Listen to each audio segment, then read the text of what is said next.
Reclaim Camelot in a deadly co-op roguelike.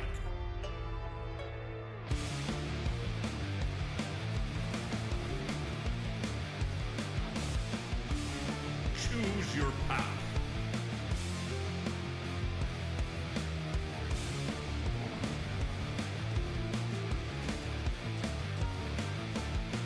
But why?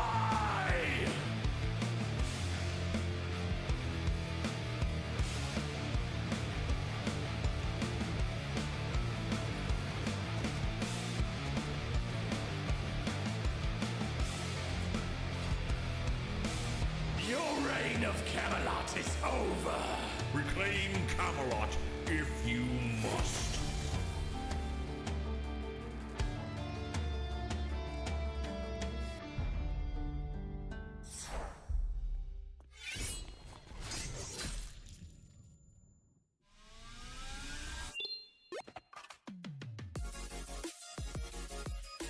Sworn Speedrun Showcase is happening now. All right, everyone, welcome on in to the Sworn Speedrun Showcase. I'm GeneralAndrews, and over here we have SpazeeMcgee. How perfect. I love it that we have an amazing co-host with me here today for an amazing event that you all are going to see, not performed by me, but performed by some amazing runners today. All right, now what's funny about this run that we're going to go a little bit more into detail in just a few moments here is I actually originally speedran this game with SpazeeMcgee. Him and I were actually trying to push for the co-op world record many moons ago. Many moons ago, and thank you for everyone out there in chat as well. We do see you. Thank you so much, everyone, for being here. We used to push for the co-op world record. We were trying so much different theory crafting and so much fun ideas as it was going along. Now, as that had happened, I started to kind of fall more into the background of things and started kind of learning more of the outside stuff when it came to Sworn. But this man over here, you kind of brushed up on a little bit more. How many hours have you put in the last week and a half?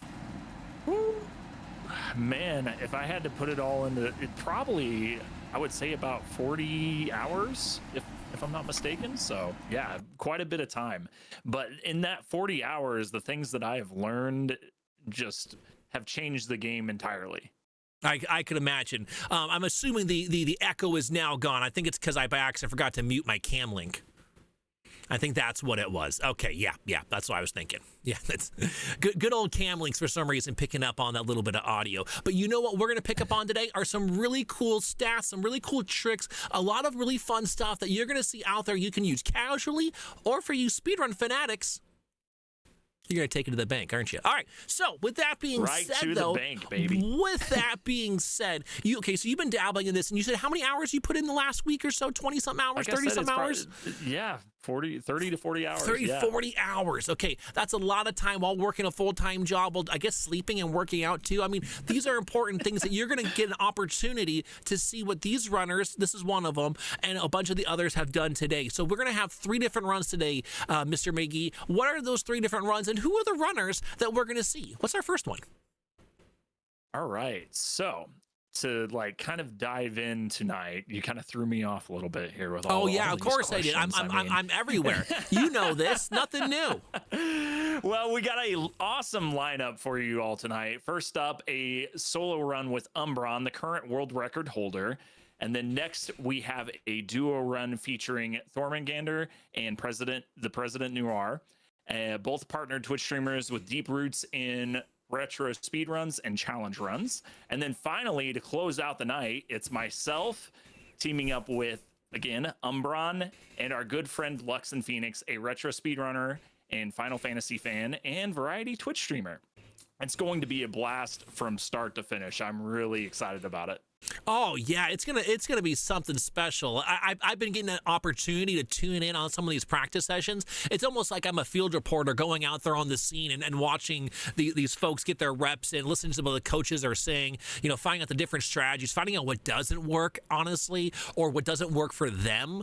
That's been a lot of fun, and we'll talk about that more as we get on into the solo run here in just a little while. But before we go ahead and jump into the solo run, and before we show showcase a bunch of the different characters. What do you think is going to happen to tonight's runs overall? Do you think that we're going to see some PBs? Do you think that we're going to see some world recce's? Or do you think that we're going to go ahead and see just a complete failure across the board, just burning, pitchforks and fire ablazing?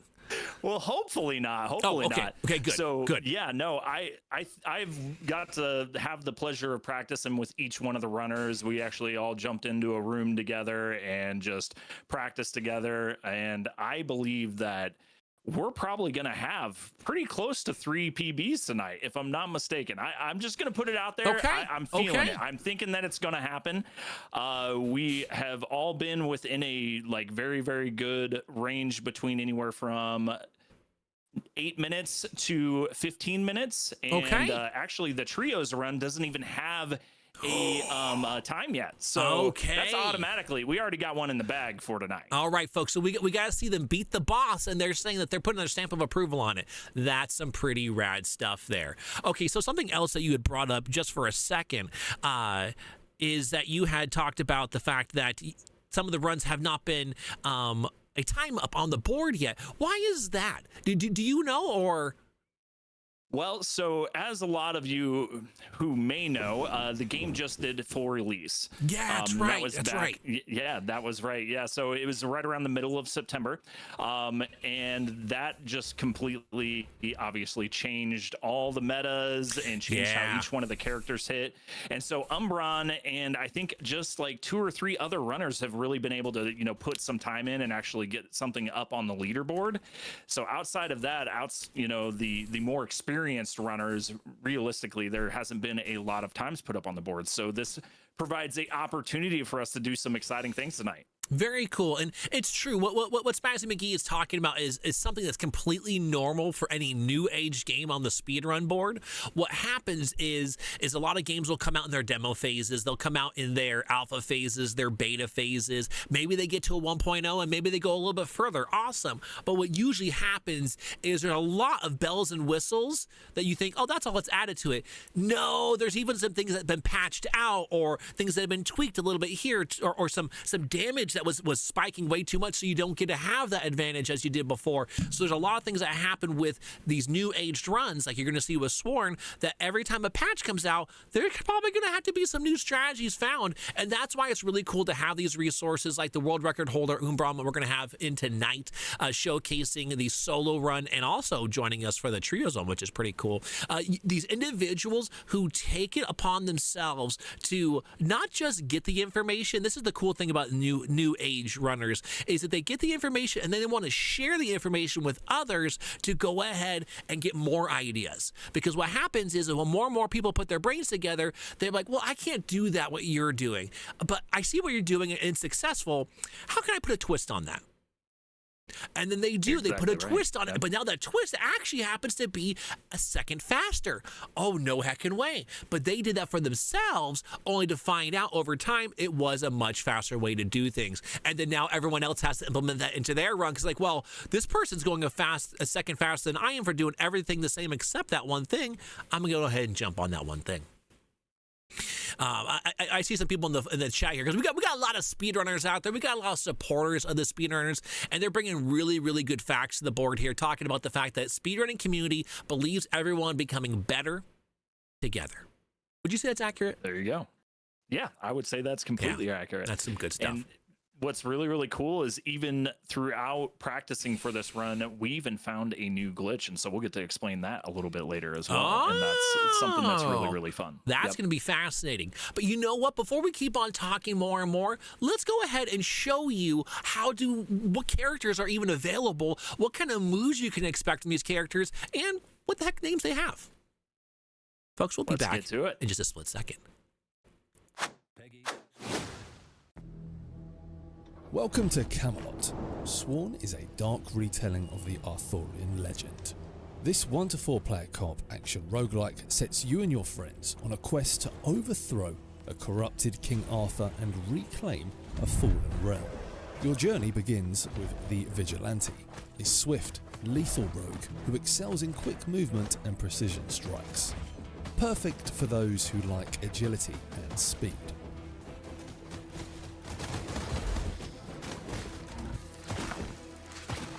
the Rook offers a heavier approach.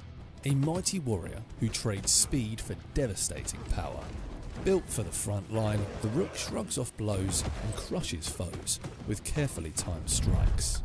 The Monk is a sage of balance, shaping the battlefield with a hybrid style, capable of close quarters combat and deadly range strikes. The Monk adapts to any fight. And finally, the Spectre, a master of arcane power, fragile but devastating.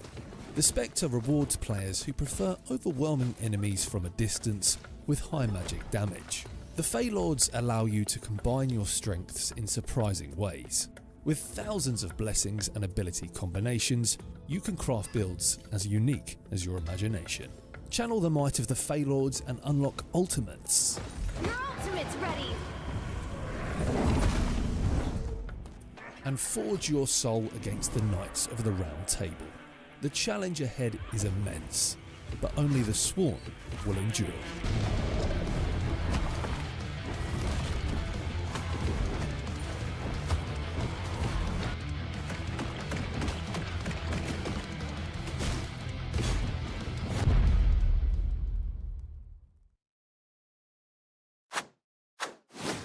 All right, and we are back. But before we move on, let's make sure to thank our sponsors for today. Both Team 17, Games by Windwalk, which is the creator of this awesome game called Sworn, and who else, Spazzy?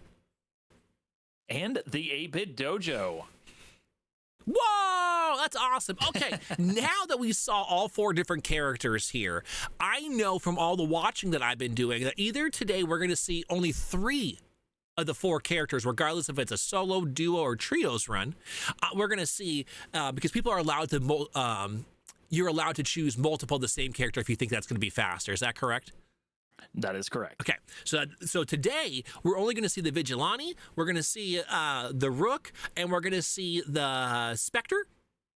Yep, right. that So is we're correct. going to see those 3, which means that we're forgetting about the Monk. Why is the Monk a forgotten character here? she's pretty cool. She's pretty BA. So what's going on? She is. All right. So here is the reason. While the Monk definitely hits hard, it's currently struggling with shot consistency. The meta weapon, which is the chimes for the Monk, that's like the one that hits the hardest currently, has a very wide but inconsistent attack pattern. It makes it very unreliable in clutch situations. And on top of that, the Monk speed is extremely slow. Oh, okay. Okay, so if I'm understanding correctly, even though the damage output is actually what you would want for the rest of the characters, it's hard to actually match it over and over again and rely on it. Correct. That is correct. And that speed, it means everything, and that consistency, as you know, in a speed run means a lot. And so even though, so let me use a quick little counter argument here. The Rook's actually also a very slow moving unit, similar to the Monk, but the Rook is much more usable. Why is that? I think that the prime reason is because the Rook has a very decent dash, and paired with some abilities can actually make him get across the map a little easier. Okay. Where the Monk kind of just floats around and their dash just really isn't that strong. Okay, gotcha. See, now what I was assuming, this is why we have the professionals in here, folks, is that what I had assumed was actually it was that the Rook was a better support champion than the Monk is, because the Monk kind of relies on her own damage output to go ahead and help the team. While it seems like the Rook can do some of that, but the Rook actually has an ability that's kind of game-changing in the duo and trios run. Is that correct? That is correct, and actually it's next level. It provides a buff for everybody's damage. Everyone? So you're okay, that's huge. Yes, everyone. So everybody that is within the range of the shield that gets put down, it's going to be able to buff everyone's damage, and you are going to get to see that tonight. It's going to be insane. That's pretty darn cool. So now, with that being said, what is the combination that we're going to see in duos and trios going forward, knowing that it's not just about speed and damage output? Like on a solo run, we're going to see high speed, high damage output because they have no one else to rely on besides themselves. So what's going on here with the duos and trios? What kind of combos are we looking forward to? All right, so for the duos run tonight, we are having both a Rook and a Spectre. And then for the trios one, we're actually going to have 2 Spectres and 1 Rook. Ah, okay. And is this because the Spectre has what you want to showcase tonight as far as this glitch that has been found? Well, not only that, but also their damage output is extremely strong. Vigilante kind of got nerfed just a bit, but is still really, really strong in solo runs. So that's why in the solo run tonight, we'll actually see that. Cool, cool. But yes, outside of that, yeah, we found that the Spectre is just really just destroying enemies. Destroying those gosh darn enemies. Yes, and okay. with that glitch, it's also going, we'll explain later, it's also going to allow for very, very good damage output for mobs. Ah, very, very cool. So we got a combination of quick burst ability from the Spectres that's going to be comboed with the damage output that the Rook already does himself, but also he's going to perk or proc additional damage for the teammates. Yes. Oh, that's cool. Exactly. So here's another question I have for you, because again, I'm talking about teammates a lot here. I'm talking about teammates. What is so cool about doing co-op speedrunning compared to solo speedrun? Because you've done both now, so you get to have an opportunity to talk about both sides of the coin. Yeah, I mean, the solo, you're just relying on yourself, obviously. So everything that happens, it's all on your shoulders, which can, make it very, very scary and makes you less prone to taking risks when it comes to your runs, especially if you're doing a showcase like tonight, right? Right, yes, yes. Not everybody is a perfectionist like Umbran.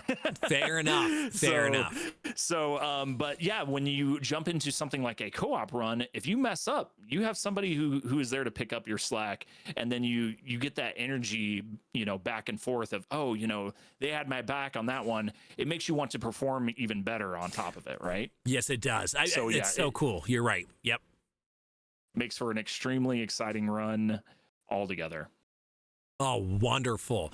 All right, as we start to get close to go ahead and calling our runner on in for the day, let's go ahead and focus on what has been so impactful about our runner, Umbran, that's going to be performing today. Now, you've had an opportunity to talk to Umbran for a little bit longer. What are some of the qualities, the quirks, the awesomeness, the exalted amount of hours being put on into this title? What have you seen and learned from Umbran that folks aren't going to get an opportunity to know because they're only going to see his gameplay today?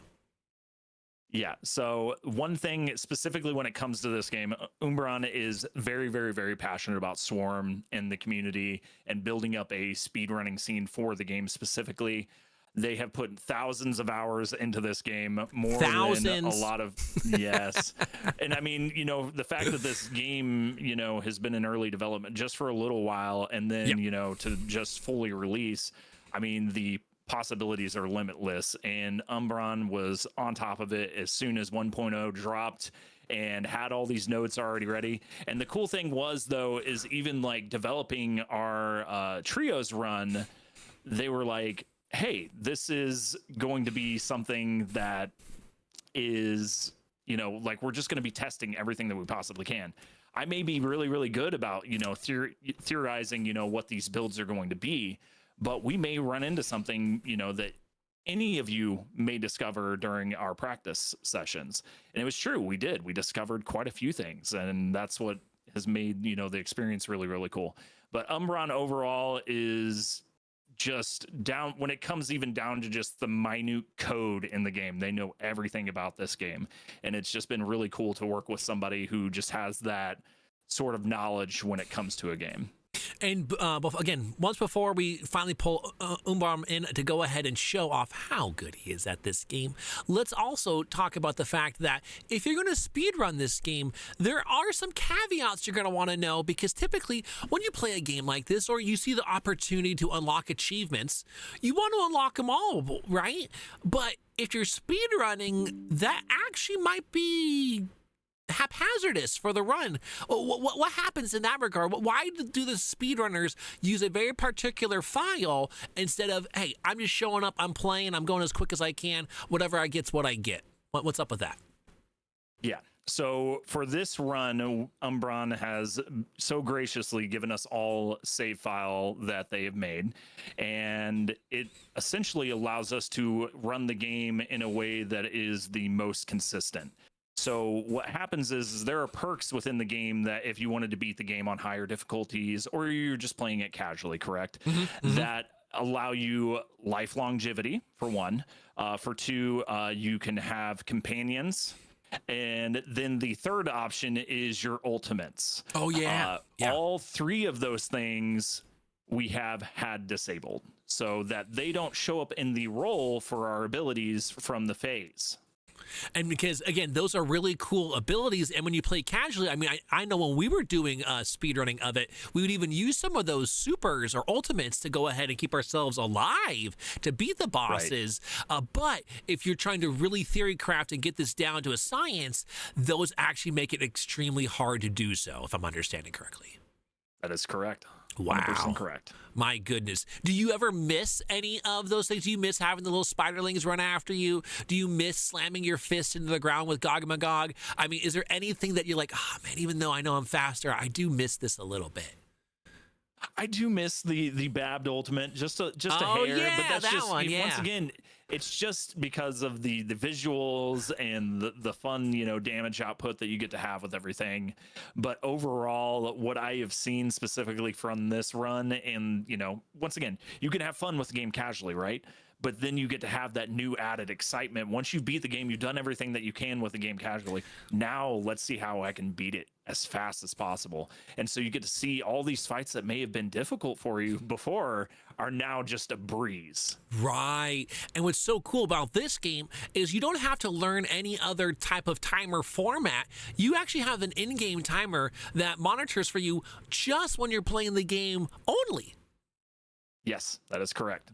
That's really, really cool because, you know, when the worst feeling is when doing something like a speedrun is that I want to make a good decision here of which one of these three abilities. What do you mean I'm losing time having to do that too? Oh my gosh, I better be quick about it. And that's really cool about this game is that that's not the case. And I think that's a really cool thing that the team at Games by Windwalk really made sure to integrate that it's only in the match when you're facing bad guys, you're facing bosses, that's the only time you're going to deal with a ticking timer. I know they do a little bit of a timer tick when you transition between screens, but it's always for like a truncated amount of time, like a second to 2 seconds. But that's about it, though. It's not a big deal, and it's usually pretty consistent across the board when you go to each type of room. Now, when we go into this run here, because it's going to just be a couple minutes, and then we're going to pull Umbran in, are you going to go into every single room looking for a battle? What are the runners, be it solo, duos, what have you, do they care about their room choices? Yeah, so what you're going to be looking for, and this is the huge difference between each run, right? Okay. Is the solo run is all about being very extremely technical, knowing where your spawns are, knowing where everything is going to be, because it's going to be very consistent because there's only one player on the map at a time, right? Because they're going to map it just off the one character. Yeah, okay, I follow. Right. And so, you know, you got to know exactly where you're going to, and you're going to see that here in a minute. You're going to got to know exactly where to throw your spells, where to dash, where to be, you know, exactly when those enemies spawn in. And so those clears are going to be that much more, you know, sophisticated when it comes to the solo run. Now, when you branch out into the duo and the trio run, you have to have room coverage because you don't know where those enemies are going to spawn. Yeah. And so that really kind of adds to, you know, the chaos that comes with doing the co-op runs versus the solo one. That's a good point. One of the things I was thinking is like, yeah, because like when you get 2 players, but then you start getting 3, or if you even decide to be really brave folks and you go out there and you go for the 4-player co-op and try to, you know, start setting some world records for yourself there, huh? That's a lot of different points of contact that the game is picking and choosing. Okay, enemies should spawn based off of, you know, point 1, point 2, point 3, and the point 3 is here. That means we're going to double over here. Point 4, we're going to do that. Like all these different things that go on in the back end of the game, the ones and the zeros that we don't get to see, but we see it represented with the enemies on the screen. That's pretty darn cool. If you get an opportunity, go ahead and pull on Umbran up on into our little window here. And as SpazeeMcgee is doing that, I'm going to go make sure that our solo scene is looking decent. It's looking decent. So when we transition on over there, we're not going to just show off some face, some crazy face action going on. You know what I'm saying? So yes. We're working on that right now, folks. Thank you for being so patient. And then yeah, we're gonna have an awesome solo run coming on up here for you. So now when this is going on, if you want to hear technical stuff, listen to this guy. All right, this guy understands the technical of it. I have an idea. But more so, what you're going to hear from me is I'm going to be picking and choosing apart. What I was doing most recently is asking, well, why this? Or how about that? You know, like that looks like it should be good. I did the math. 12 plus 12 is 24. Why wouldn't you go for that? Well, there's got to be a reason. And especially somebody who's put thousands of hours on it and then over the last couple of weeks has allowed themselves to go ahead and share so much of that knowledge with us. We're going to have the professional showcase their awesomeness today. Okay. Yeah, ultra wide just adds that big old bar on the bottom. Not much more we can do. Double check that this timer's still working. It is. Oh, that's Flossie. Flossie's an awesome person. Okay, cool. All righty then. We are good to go. All right, so what are they doing right now, Spazzy? What's such an important thing here for Umbran going into this run now that we are good to go? So right there, they just selected the potion. That potion allows them to get their Fate of choice, which I'm pretty sure for this run is going to be Gogmagog. Oh, really? So go more with the stun aspect. Allow them yes, and so what they're going to be looking for, I'm pretty sure, is going to be the Mighty Flourish. Ooh. Which is the spell from Gogmagog. All right. Umbran is going on in, folks. You'll see the timer start. Start it. Yeah. All right, so you're going to see an RTA timer in the top corner just so you have an idea how much longer there might be some discussion happening. But there you go, folks. That's what we got going on right now. And there we go. We got our first room clear. Fortune favors the bold. All right, so there we go. We got the Mighty Flourish. I apologize. And they got a legendary on top of that, which is just amazing. So there are different rarities for each of those abilities, and legendary obviously is the highest. And there you go. See the placement right there? He just threw a spell and destroyed both of those mobs right out of the gate. And we're already into the third room. All right, now what you saw there is him actually jumping on that trap. And what he's trying to do is he's trying to set up later for an ability called Dying Spark. And what Dying Spark allows you to do is once your health is below 35%, you actually get a huge damage boost. Oh, okay. So that's why you'll see him randomly get hit on purpose because he wants to make sure that he's below that 35%. Now, this is an elite room, so they're kind of like a mini boss, but you want to kill those as quickly as possible because otherwise it'll continue to spawn smaller mob enemies. Got it. Okay. And so you just saw him reroll again. And there we go. And this could potentially be a quick reset if they decide that they want to do it. Yeah, so our runners are allowed one reset, folks, after the first banner, and that's what that one is considered right there. But they're feeling pretty good that they're okay to go. All right, so it looks like they're going to go into it. So what they actually chose out of those abilities is they chose the Arcane Engine that allows for your mana to recover much quicker. Oh, cool. And that's going to help with like your spell? Yes, that is correct. It'll allow that spell to recharge quicker so that you can utilize it even more. And so like what you're hoping to do is to use your spell as often as possible, but you don't just get to use it ad nauseum because it has a limit. That is correct. And so as you see there, they got Spell Thief. That is going to be a very, very useful ability. Okay. What that does is hitting an enemy with a light attack or a heavy attack restores their mana as well. So now we're going to have even faster mana recharge. Wow. Okay. And so in this room, usually if they had the gold, they'd be able to buy some of those abilities up there. Sadly, they only have enough to use that Horn of Strength, which essentially rises the level of your abilities. So as you see there, that went from a 50% damage output to a 71% damage output. And that was the legendary skill on top of that, right? Yes, correct. So now, here we go. This is the first boss, the Tree Ant Scourge, and he just stunned it. And there we go. We have our first mini boss clear. My favorite part is every time that spell would go, which is when you see the dagger or the arrow looking thing fly across the screen, folks. Chunk, chunk, chunk. That was crazy damage. Now, we know that Umbram's a really good runner here. Why is Umbram constantly ending up on these traps and taking damage? Oh, as I explained before, that's so that they can consistently get damage, so that when they pick up the ability from Titania, Dying Spark, they will have a higher damage output. Okay, and it looks like they're picking Veteran's Blade here. Why is that? So your spell gains permanent bonus damage with each kill, limited to 15 kills per chamber, as you see. So it's going to have a ton of damage stack. Very cool.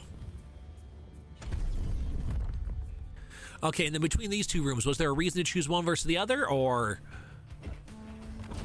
I actually just missed it, so I didn't see what the two choices were. My assumption is because this one had an elite in it, and that if you do elite rooms correctly, they're faster. Yes. Okay, so yeah, correct. Yeah, elite rooms clear much faster.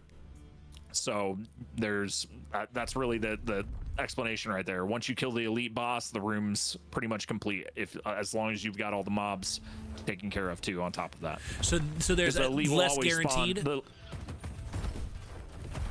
Yes, there's less guaranteed mobs in total as long as you kill the elite quicker. Love that. Okay, cool. Which you would think, again, as a casual player, you wouldn't think that. You would go on in and be like, let's go for the easier. All right, so now they're trying to pick which one they want to use their Horn of Strength on. Ooh. They just did it right there, so yep. What ability was that they upped? Was it their Mighty Flourish, or was that something else? I think that was the Spell Thief. Spell Thief. Okay. Oh wow. Or Arcane Engine. Sorry, Arcane Engine. Yep. Okay. Well, that was a quick room. So that'll just be a quicker mana recovery. So why will Umbram choose the healthier instead of the timed event room? So the timed event room can range anywhere from 30 seconds, I think it was, to upwards of 3 minutes. Ooh. And that is a huge time loss. So you don't even want to risk that at all just because of that. That makes sense. Now, is it advantageous for, let's say you grab the health, but then you have, more lost total health? Does that matter for the Titania skill that you were talking about earlier? Or does it just matter that you're low health period? Doesn't matter how much total health you have? Yeah, you want to have as low health as possible. So you can take Curse here, which is something else that you may see here. Okay. Yeah, and that alone right there too will knock your health down. But looks like they're going to pick the ability Relentless. Your attacks that inflict stagger deal more damage to foes that are stunned. So it gives you a damage bonus of plus 30% to damage or stunned enemies. So that's going to be really helpful. That is. Wow. Okay, what do we got here? So what you're going to see here is they're going to dash and try to get as close to him as possible for Gwen. And then they are going to try to stagger them as quickly as possible so that they can put as much damage down on them. See, look at that. We got a full stagger. Whoo! Already at half health. Yep. And ooh, so that was cool. They have to keep putting damage down on them right now so that they can continue to stagger them and then keep stacking damage. And again, folks, when you hear stagger and stun, it's the same thing. Yep. What I thought was really cool was it looked like Umbram looked upwards to see when and where he was going to actually slam down at for timing purposes. That was pretty rad. Yep. All right, so now what they're going to do is they're going to equip Berserker Brew that grants 40% movement speed and 40% attack speed for 10 seconds. So you get 3 of those per biome. Wow. And then also right there, he's going to use that. That is just something that he gives you. This is for a DLC component of the game. Right, if you want to do the and so if you collect those 3 gems, yeah. So if you collect those 3 gems, you actually have the bonus content for the game as well. And not 3 gens. I'm sorry, folks. Three gems in the game, not me. Okay, just making sure you know. Oh man, the color commentary is off the charts. Gotta watch out. You'll never know what's coming next. All right, so right there, that is. So we just got a shopkeeper. Okay. So that is a Fey gift. You want to utilize that. It gives you a random blessing from one of the Fae. So let's hope that they get one of the ones that they want. And look, that's a Gog. So that's actually really great. So they're going to probably, they're going to pick the light attack. Okay. So Mighty Touch. That's the Mighty Touch. Okay. Yep. And now, granted, that isn't the preferred light attack that they would want. Okay. But it's just going to fill that for now for them, so that they, when they go to have another Fey ability pop up, it will be less in the pool, so a light attack won't show up in the pool of abilities that you would have a draw for. Got it. So what he can do is there's things. All right, so he's switching to Flawless. Your attacks that inflict stagger deal extra damage if you've not been damaged in the last 3 seconds, and that gives you a damage bonus of 30%. Oh wow, that's pretty big. Yeah, and that's actually one of the secondary blessings. It's not a main blessing that means a lot, but yeah. All right, so now they're going to take looks like they're going to take a curse, if I'm not mistaken. Okay, to lower their health. And that's going to give, Okay. No, so yeah, what that's going to do is for the next room, it's going to do something. But they just got a Horn of Strength out of that chest right there, so that they are able to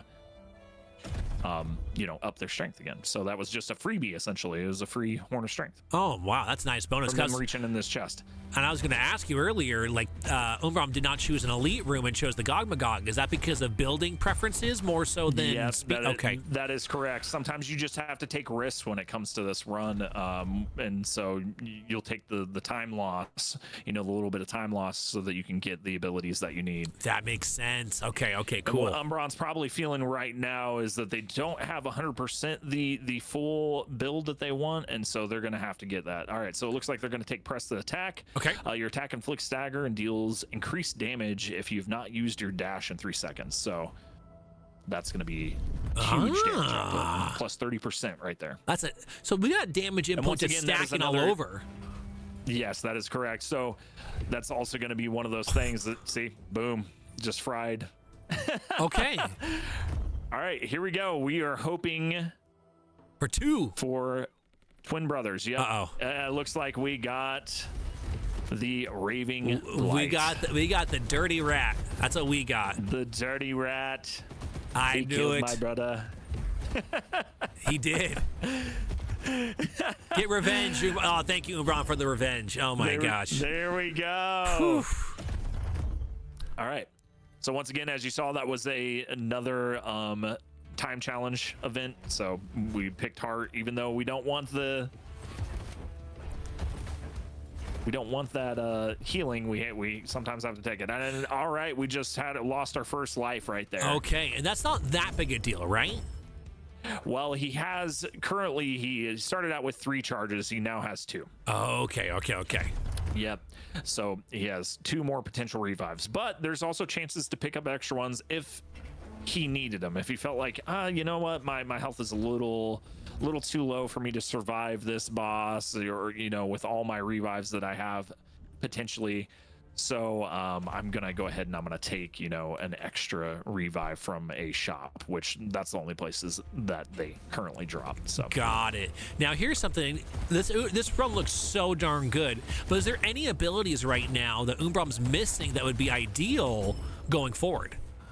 So I think what they are missing is what is called their duo ability. Yep. And so they're looking for a ability called Bone Collector. Okay. And with that, it combines. So you have to pick up a backstab from Babbed, some sort of backstab ability, so that it'll activate that duo, and we'll show it in your line of abilities that you get. Okay. So right here is probably where they're going to be looking for it. Sadly, they don't have any rerolls left, so they're stuck picking up a Bira ability. And look at that, they're going to get Mana Well, so that's going to give them an extra charge of their spell. So now they, instead of 3, they have 4, so they'll be able to throw down more of those daggers. Okay, got it. I also love how what I was going on go ahead. about Yes, Bone please. Collector. Yeah. So yeah, we just got, there you go. So he's going to grab this ability that's Shadow Strike. It's going to be the heavy attack. This will now lock in. So whenever he either lands on Babbed or he lands on Gogmagog, he has the chance to get the duo ability, which killing a foe grants bonus damage to all attacks for the remainder of the quest. I love that. So you have a limited to 15 kills per chamber, but essentially each one of those kills in every room stacks to your damage across the entirety of the rest of the game. Aha, gotcha. Yes, which is a big deal. So as you see here, we already got the stagger. Stagger part And 2. got another stagger. This is actually up, and we just lost another life. That's unfortunate. All right, though. Percival slain. All right, so that is the second biome's boss. Good. Whew. Tough So now stuff. we're gonna just top off those potions. Okay. Not gonna touch the health. And now, so here, this is a shrine that they could trade if they wanted to. They could trade out one of their abilities. It looks like they are happy with what they have, so they're gonna go ahead and now go to the forge, so they can get the Sword in the Stone ability, and that's going to be a boon to a number of different things, which I'm pretty sure that now they are looking for Ricochet, if I'm not mistaken. Yes, Ricochet is There so it is, good. right there, and they don't have to roll for it or nothing. They are out of rolls too, so they would have had to stick with whatever they had. So Ricochet, what it allows is it's actually deals bonus damage and ricochets between all the foes in the room. Love that. So the only time it doesn't really work well is against bosses. Correct. Okay.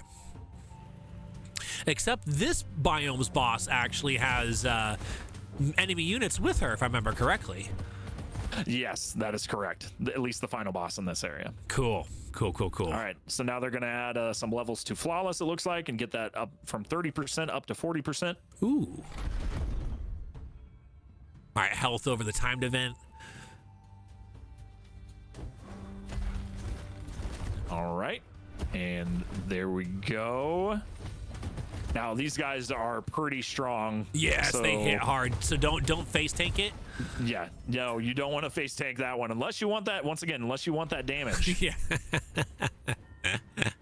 Fair. If I'm not mistaken, they're still missing Dying Spark. Yeah,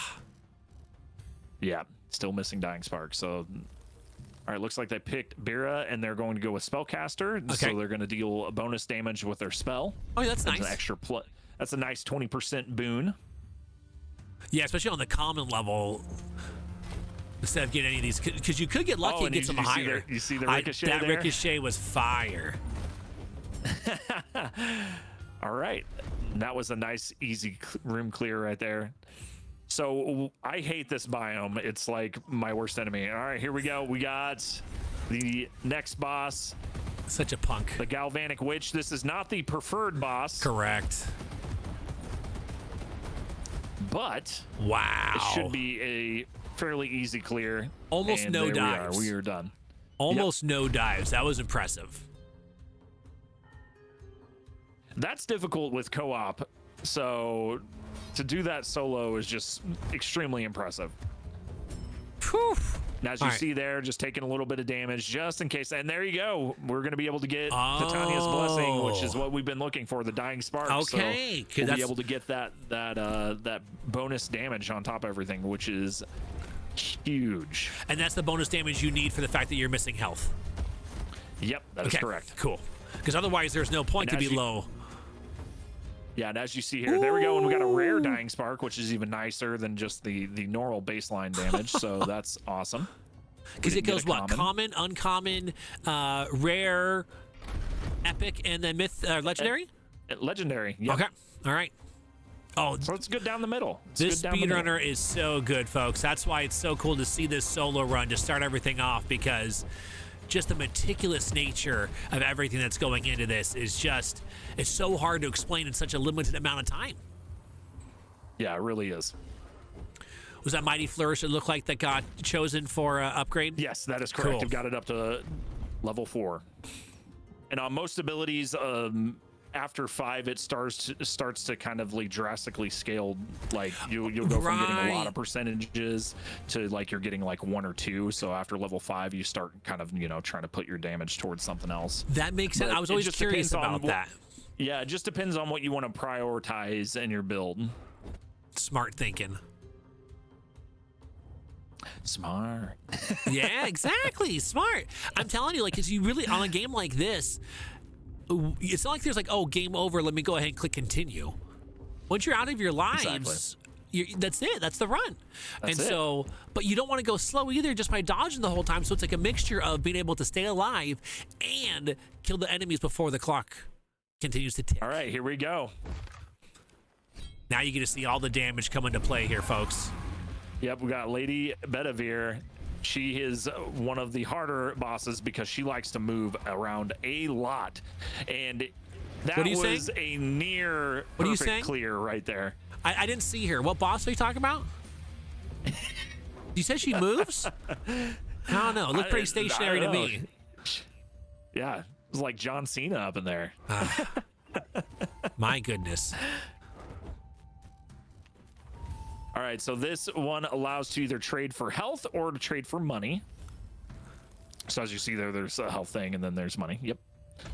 And then now we are going to face the Knights of the Round Table. Oh, so there's going to be quite a few rounds. I thought that's what was happening already. We're facing Gawain, facing Percival, Lady Bedivere. Like, wasn't that? What do we got going on here? Correct. These are more knights. Oh boy. So the rest of them. Okay. All right, so this is that is a dialogue skip, and we were at 6:52, or yeah. Oh, good. Okay, for the in-game timer, awesome. Yep, I'm sure it's. So now what they're doing is so they have to pick that ability real quick. What's cool is there, and then what they were showing is that you can actually pause the game when you're doing a solo run. And then it'll stop that clock because that first section of the clock is going to continue to count down until you pick your first thing. So what Umbran was doing there is they were pausing the game when they saw those abilities start to pop up. Save like 2 or 3 seconds, huh? Yeah, essentially just so that they could look at it a little longer and go, oh, okay, yeah, that's going to be the one that I want to pick, and then move on over to it. I love that. So that's kind of where the end game timer may differ from the overall splitter in this situation. That's why it's nice to have the end game timer. Oh, here comes another Fae. Now what they're doing is they're waiting for their mana to recharge, and then they're going to go ahead and pick that next Fae banner. Good thinking. Yeah, why force it if you don't have to? And there we go. Throwing it down, and that is a clear. Come on. And I don't know what. I'm assuming that they're going to try to go for the duo. Yep, we need the bone collector. Oh, that's all right, though. I'm wondering if they're going to pick... Oh, they're going to pick the middle one. Okay. Oh, so interesting. They got the Mighty Dash just so they could block out once again so that they don't have a dash pop up again in their ability. Their their choices. Pool of abilities that they get. Yep. Okay. Whew. I'm assuming Bob for the chance at this is their choice. I don't know. I'm guessing. Oh, it looks like they're gonna go with the money bag. We're gonna money bag, huh? Gonna gain 100 gold. Okay. I will kill you myself. Now there could be a ton of reasons why you would choose that ability. I don't think that they have greed. No, I didn't see that either. Yeah, I didn't think that they picked up greed, so they just did that so that they could buy? Probably, so they have an opportunity to get some abilities that might help. Yep, now they're going to get Approaching Storm, which deals additional damage for each foe near you. And then they're going to up the level. Okay. All right. So there, once again, they could trade for money or for health. But it doesn't help them right And there. here we go. Now. All right, this is now it, we're- folks. Oh, boy. This is Arthur. Get ready. All right. It's happening. Who's getting sweaty? I mean, I would. You got this goblet floating at you. And then now the guy in the chair wakes up and he jumps out of the chair. I'm freaking out. Folks, do All right, not here we make go. King We're gonna Arthur try to get mad. that. Yep, there we go. That was it. That was the stagger that we needed. And hopefully we can clear this. And the game's over, right? No, No! we have a second. A second to phase. this. Well, that's just not right. Yep, and so now we're working. Yep, there it is. That is the other stagger. They're putting the damage down, and that is a clear. And it's going to be 3, 2, 1, and time. Wow. Wow. And so it says 8:35. I don't know what our splitter says. Well, ours are going to say 23 minutes and 14 seconds because it's RTA. It keeps running throughout the entirety of when choosing stuff, right? Gotcha. Yep. So it's going to be, it gives an idea of what an RTA for that kind of, technicality is. Right. Isn't that awesome, though? Folks, you got the King K rule fake out. So let's see here. What was that final timer say on there? 8:35. 835. What was that damage output, too? That looked like it got pretty big. Yeah, that damage output was 200,000. So much damage. Folks, can we get some GGs out in the chat for Umbran, who just showed us, for them, would be like a slow one-player run. But for us, we're all like, what? What just happened? I will check that real quick, actually. It's for myself, that'd be unbelievable to get that kind of run. Now, with that being said, though, the cool thing is Umbran's so good, Umbran's going to actually show off again later tonight during the Trios run as well. So So to let everybody know, actually, Umbran's time currently right now for the world record run is 7 minutes and 31 seconds. So only 40 seconds off with bad luck? Right. That's impressive. All right, with that being said, we're going to let this runner go. Folks, you see Umbran in the chat right there. If you want to go ahead and follow him, make sure to follow. You'll see them playing Sworn. If you want to go ahead and hit them up in the Sworn Discord, you should, because you get to learn a bunch of really, really cool things about this game. But until then, let's show you another really fun trailer.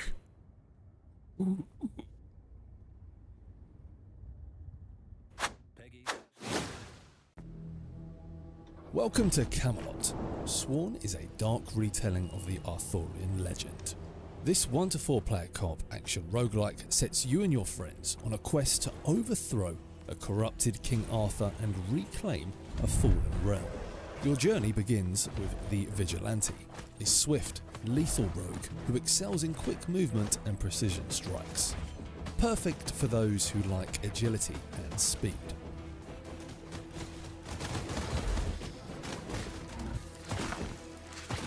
The Rook offers a heavier approach, a mighty warrior who trades speed for devastating power.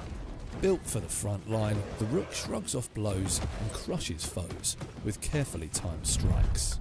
The Monk is a sage of balance, shaping the battlefield with a hybrid style, capable of close quarters combat and deadly range strikes. The Monk adapts to any fight. And finally, the Spectre, a master of arcane power, fragile but devastating.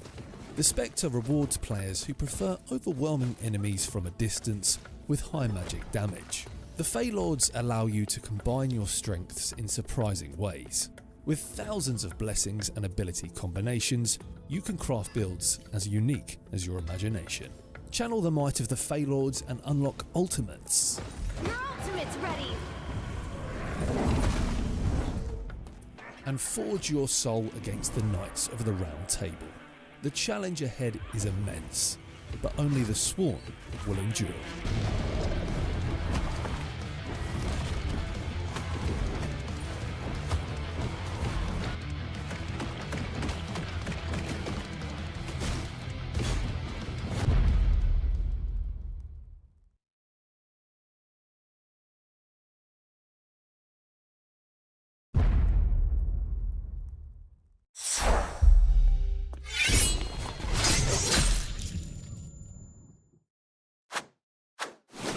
right, folks. For now, they're figuring out a couple of things. We're going to get the runners going in just a little bit, but that's okay. While that stuff is happening, while they are getting themselves ready, that is okay because we have some stuff to talk to you. First off, SpazeeMcgee, what'd you think about that run? That run was phenomenal. I mean, to be within a minute, window of the world record time says a lot for how good Umbran is, and especially not getting one of the main abilities that they desperately needed, which was Bone Collector. Right. That's a good point because that one is the massive damage scaler for that build. Is that correct? That is correct. Because then things like Greed and the other ones are like secondary high damage ones. Yes, because those will make a huge difference, and you'll get to see that in some of tonight's runs that we got, the other two that we have available.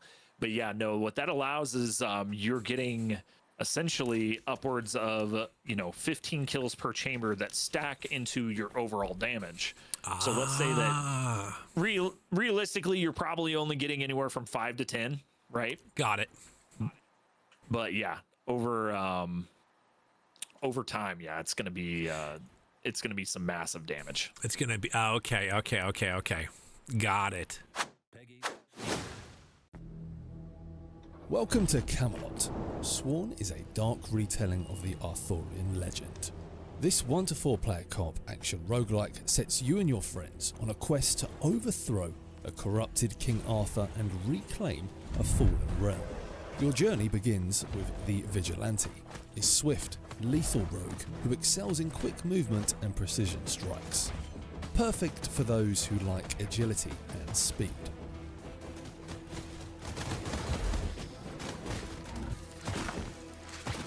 The Rook offers a heavier approach, a mighty warrior who trades speed for devastating power. Built for the front line, the Rook shrugs off blows and crushes foes with carefully timed strikes. The Monk is a sage of balance, shaping the battlefield with a hybrid style, capable of close quarters combat and deadly range strikes. The Monk adapts to any fight. And finally, the Spectre, a master of arcane power, fragile but devastating.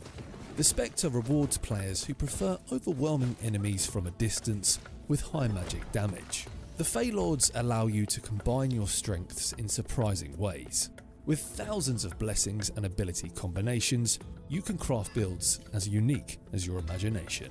Channel the might of the Fey Lords and unlock ultimates. Your ultimate's ready! And forge your soul against the Knights of the Round Table. The challenge ahead is immense, but only the Sworn will endure.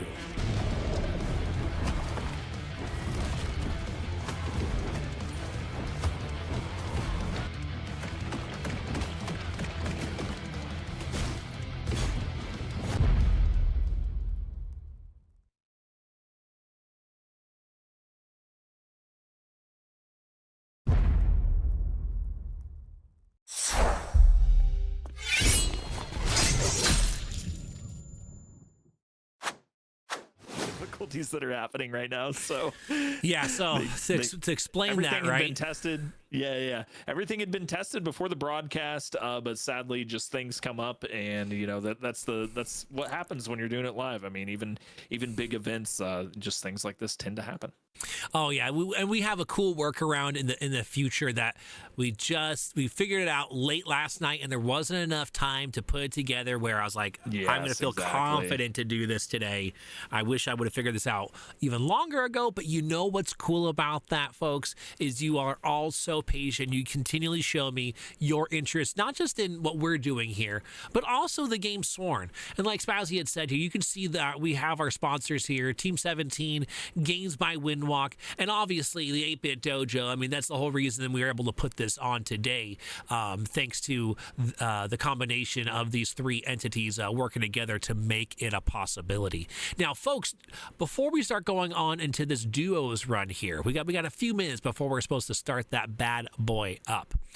Now, there are 12 game key giveaways. There are 12 game key giveaways right now, okay? Now, those 12 game key giveaways, hold on. Sorry, folks. Yep. There we go. Bringing down the game's volume for the balance.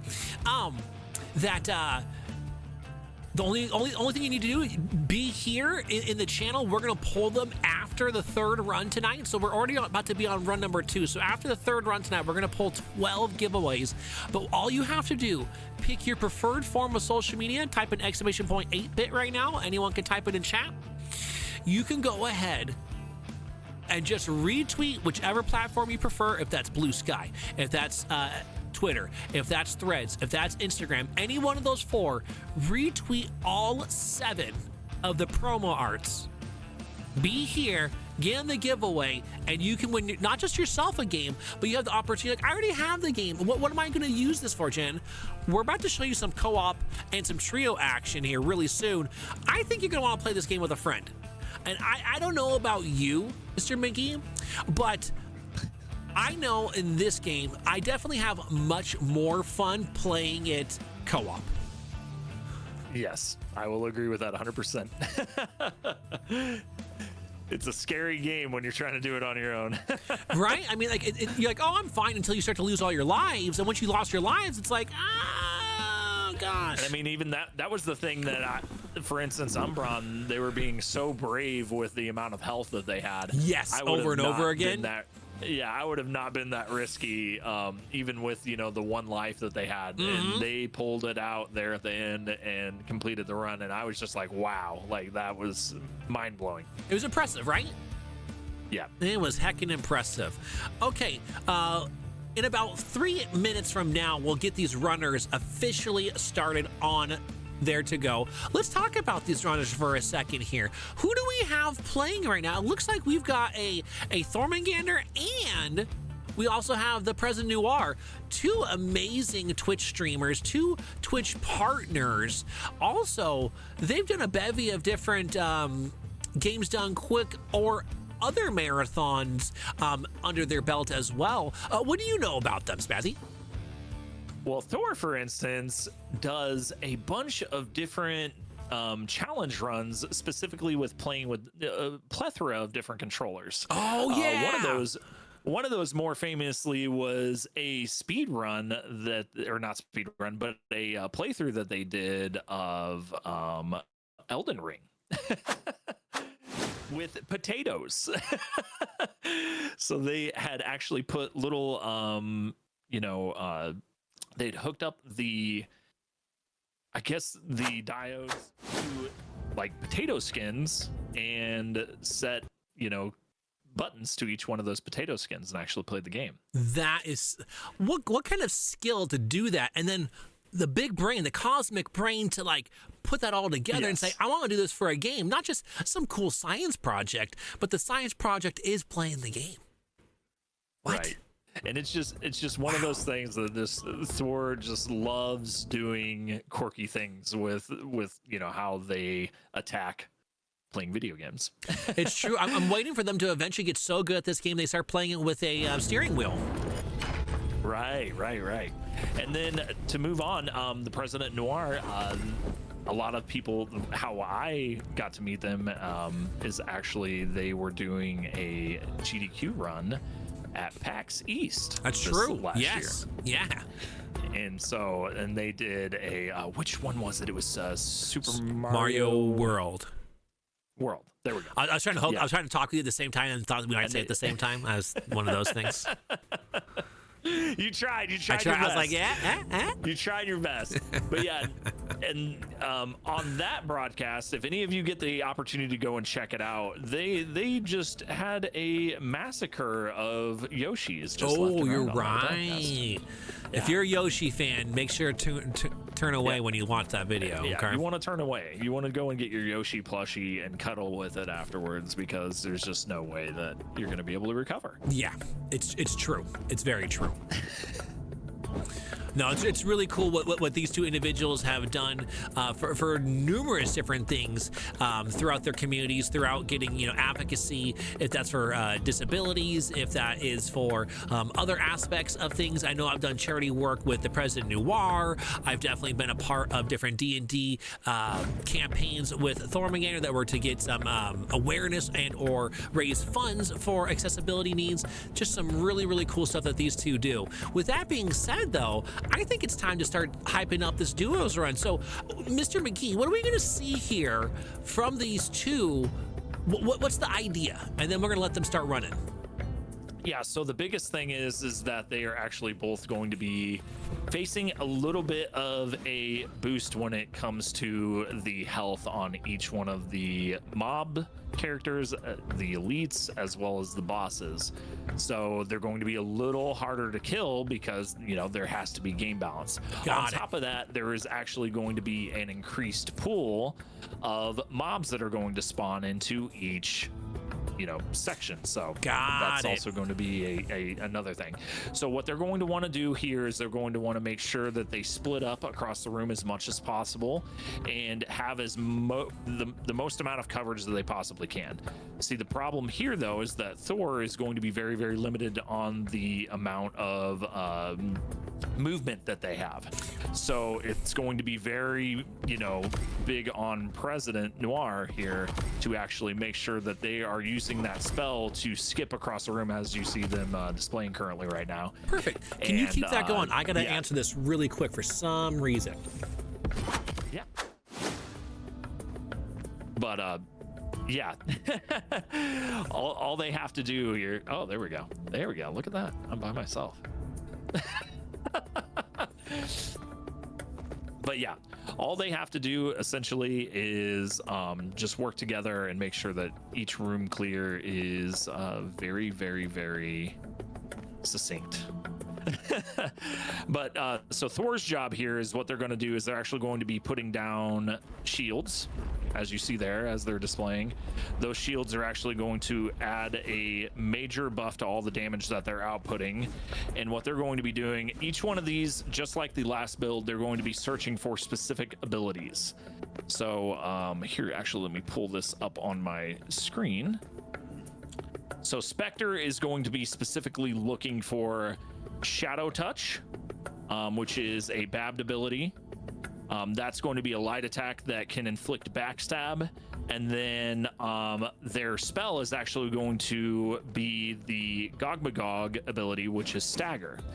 And then the main passives that the Spectre is going to be looking for is Bone Collector, which we talked about in the last run, and then Bloody Stabs, which your backstabs will now inflict bleed. Then on top of that, there is Grievous Wounds, which does hemorrhage and now also deals a portion of the target's math health as damage. And then the next level down underneath that, just some great passives that kind of add into that damage output, is going to be Deadly Precision, which you can backstab by hitting an enemy from the side. All of your backstabs deal more damage. And then Tragic Aura, which an aura surrounds you that causes enemies to bleed. Just literally, you just walk around, they just start bleeding out. And then Greed, which deals bonus for every 50 gold you have. So really what that ability wants you to do is it wants you to save as much gold as possible within the run. I love that. And now I am back. Sorry about that delay. Okay. Yeah. Folks, make sure to go ahead and click that link if you're like, you know what, I am so excited for Sworn. It is also pinned at the top of the chat right there, so please go ahead and do so as soon as you're like, you know what, I'm ready for this. I gotta do it. Because I think now that I'm back, we're ready to go ahead and do this duos run, huh?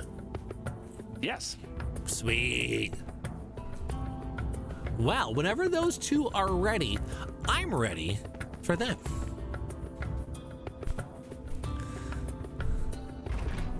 Here we go, huh?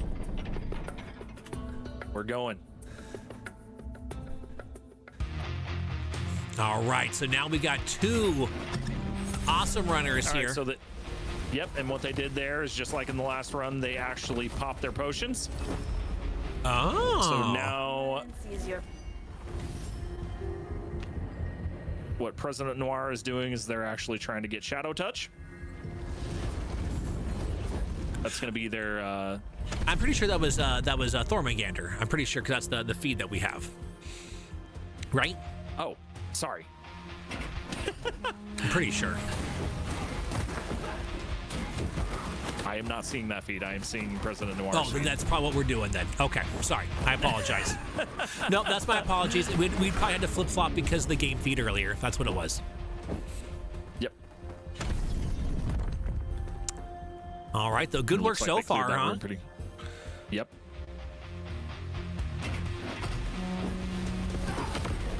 All right, so now this is the elite room. We're going to try to clear that elite as quickly as possible. So one big thing that you have to remind each other, you know, because you get caught up in all the excitement of each room, right? Yes. Is actually making sure that you're communicating and going, hey, like we need to make sure that we go and clear that elite first. And so like you have a little more grace when it comes to certain things. And now what we're doing is we're getting a reroll there. We got deadly precision, which you can backstab enemies by hitting them from the side. Ooh, that's a nice addition. Yep. I like that. And so that allows you to not have to actually get all the way behind an enemy to get that backstab damage. So as you saw there on that mob, just kind of tapped him from the side and was able to land some backstab damage. Love that. All right, so they're just checking the shopkeeper. Oops, I misclicked. Whoa. I broke everything. I don't know how that misclick happened. Sorry, folks. That's all right. I'll just keep explaining. No, we're good. We're good. You get everything fixed. I was trying to get a notification to go away. Instead, it... Things happen, man. Things happen. All right, here we go. Blinking around the room and laying down damage like crazy. Oof. Getting that good old damage. Now we have... They're going to reroll for this. Okay.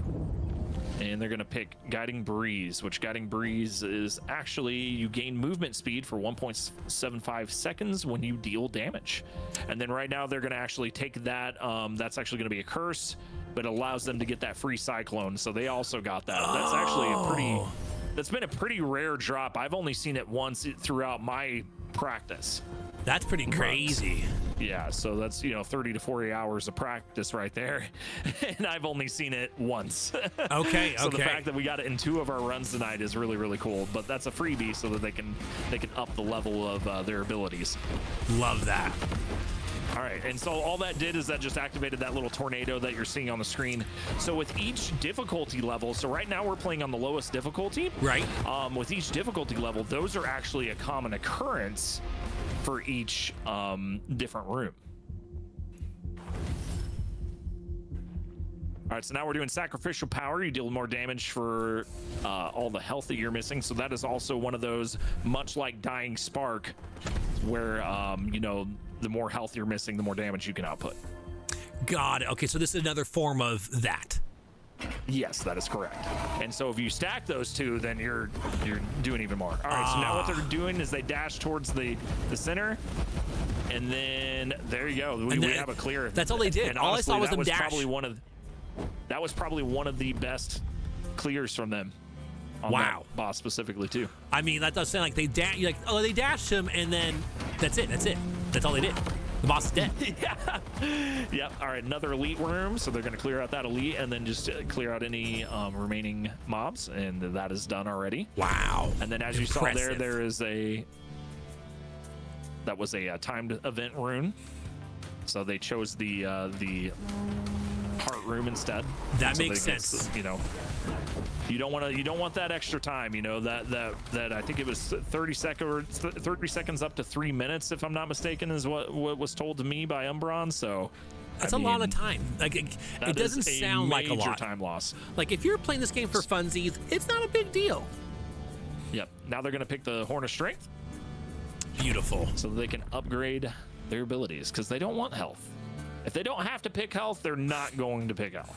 Right. Correct. All right. So we're going to go through and clear out all those snakes. Those little guys, they are more annoying than they are deadly. Good call. That's a good call. Which one here? Ooh, Deadly Touch again? Is that what I saw? Yep, that is correct. Oh, and we got a secret shop is what they're referred to as. Yes. But it doesn't look like there was anything of use for the runners. Right. And that happens sometimes, folks. You get all excited, there's a secret shop, and you're like, oh, I don't want any of this stuff, though. You don't want it. Yeah. But you get it. You don't get it anyways. So I'll explain a little bit. Yes. Because you won't get to see any of the Rook's perspectives tonight. Correct, I'll kind of explain a little bit on that end of things. So what Thor is actually going to be building into with the Rook is a lot of chill damage, as well as a thing called the Frost Novas. So you want your spells to do chill damage, and then eventually you'll get into a thing called Ice Storm, which attacks that inflict chill and have a chance of spawning a Frost Nova on hit. And then also you get a duo ability once you, so Oberon is another character that you want to pick up one ability, which we usually always go with the heavy ability with him. That'll allow you to get the duo ability, which is the Frost Novas. And so those will actually burst and cause damage over time. And then you kind of combine that with Frostbite, which is an ability that, much like Stagger, will freeze them in place so they won't be able to do anything. And so you pair that once again with the Frost Novas, and you're just going to stack damage like crazy. And so you're going to see Thor just placing down those shields, and then once they get those abilities kind of locked in, woo, it's so that's so that's the freezing ability they're really trying to build into. That is correct. All right, so now we're doing Bloody Stabs. Your backstabs inflict bleed. That is one of the main passives that need picked up for Spectre. And then therefore, yeah, folks weren't seeing this earlier because these are two characters that weren't on display during the solo run. Yep. So that's why you're seeing some different builds and some different aspects of kind of similar ideology. All right, here we go. All right. This should be a fast clear. So what he's going to do now is he's going to look right up in there in the right-hand corner, and he's going to dash right behind him. And hopefully if that shield placement is perfect, then you will be able to get some nice, easy backstabs on him.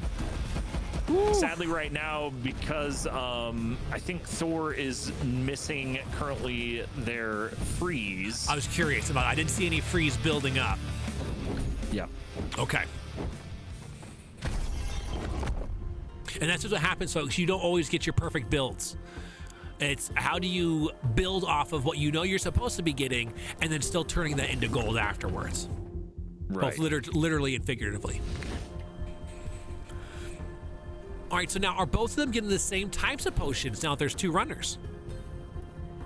Now that they've both done that starter potion, yes, which once again for Noir would have been the Gog Magog potion, which will grant you the ability to get a guaranteed Gog Magog roll, and then Thor would have done the Bira potion, which would do a automatic Bira roll. So now that they've got that done, they've actually now switched on over to the and I've forgotten the name of it now. But those potions are the ones that give you the speed boost. Okay, the Berserker potions. Berserker potions, thank you. Cool. Yep. Cool. Okay, so the 40% movement speed and attack speed improved. Okay. Right.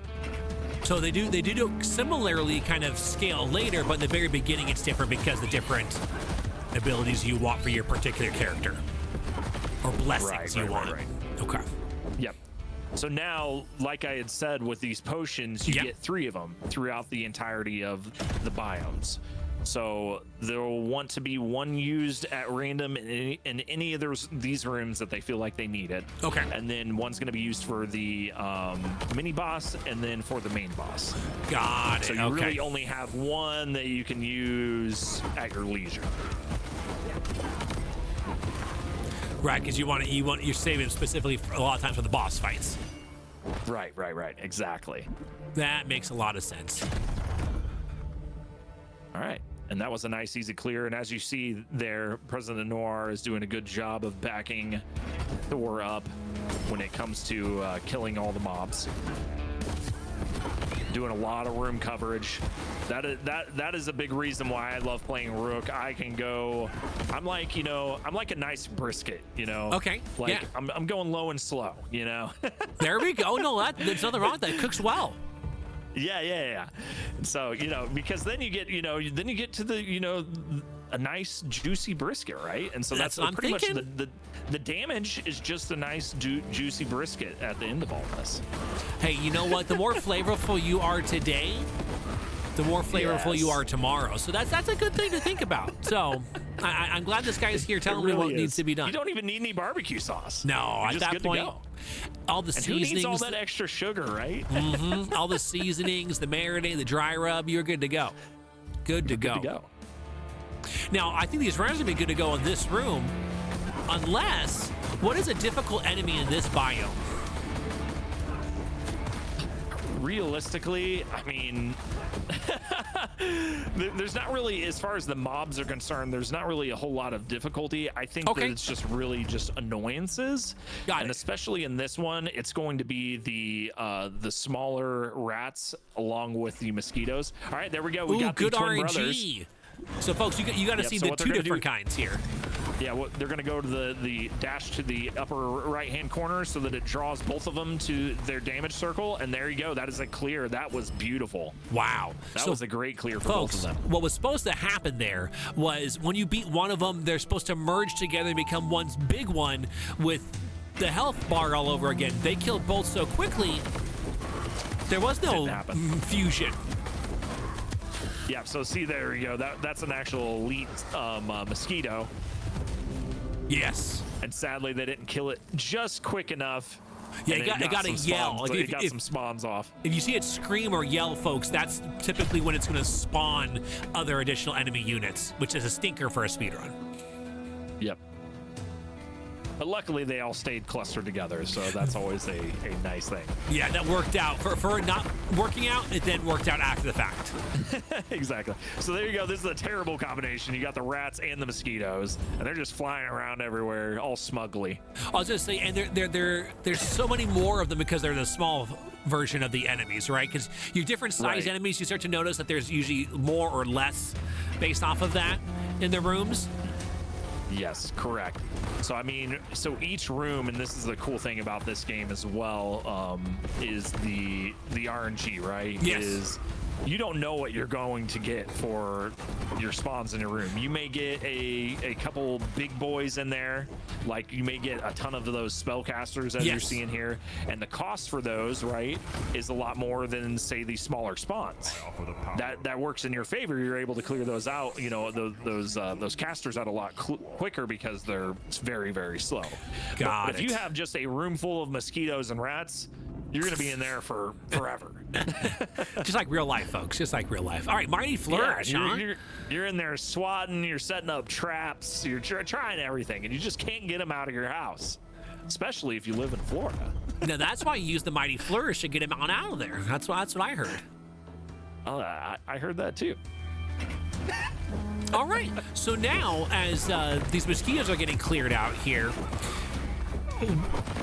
health-wise, it looks like both these runners are actually sitting pretty at the current Yes. juncture of things.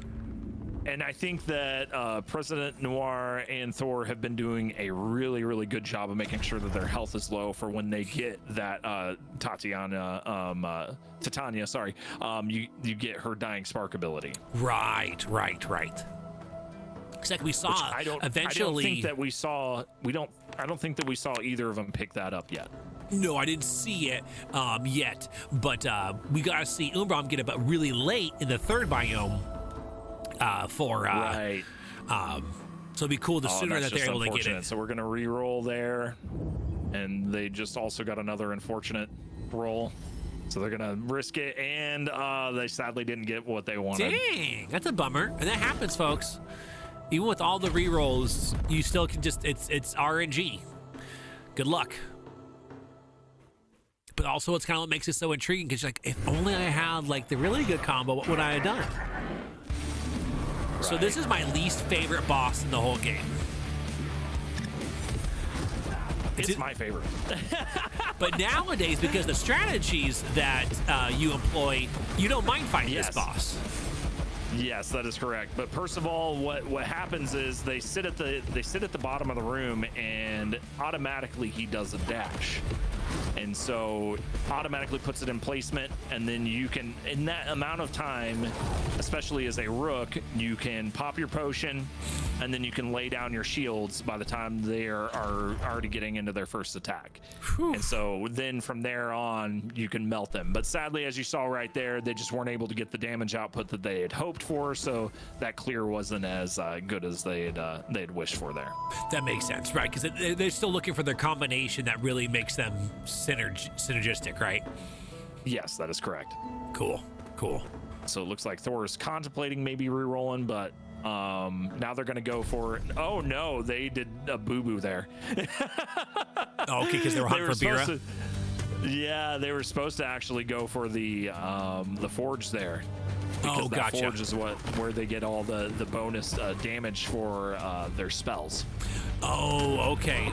So that's what they're looking for when they go for that. Okay. Yes. And so now they've missed out on that. They're taking the risk so that they can get the Bira, which this is once again the ability that Thor is looking for. Okay. Because they're trying to build up that output of damage. And I wish I could see what their tree is, but there we go. So yeah, it doesn't. Yeah, they did get Ice Storm, so they still haven't got. Oh, they did get their duo. Oh, good. Looks like.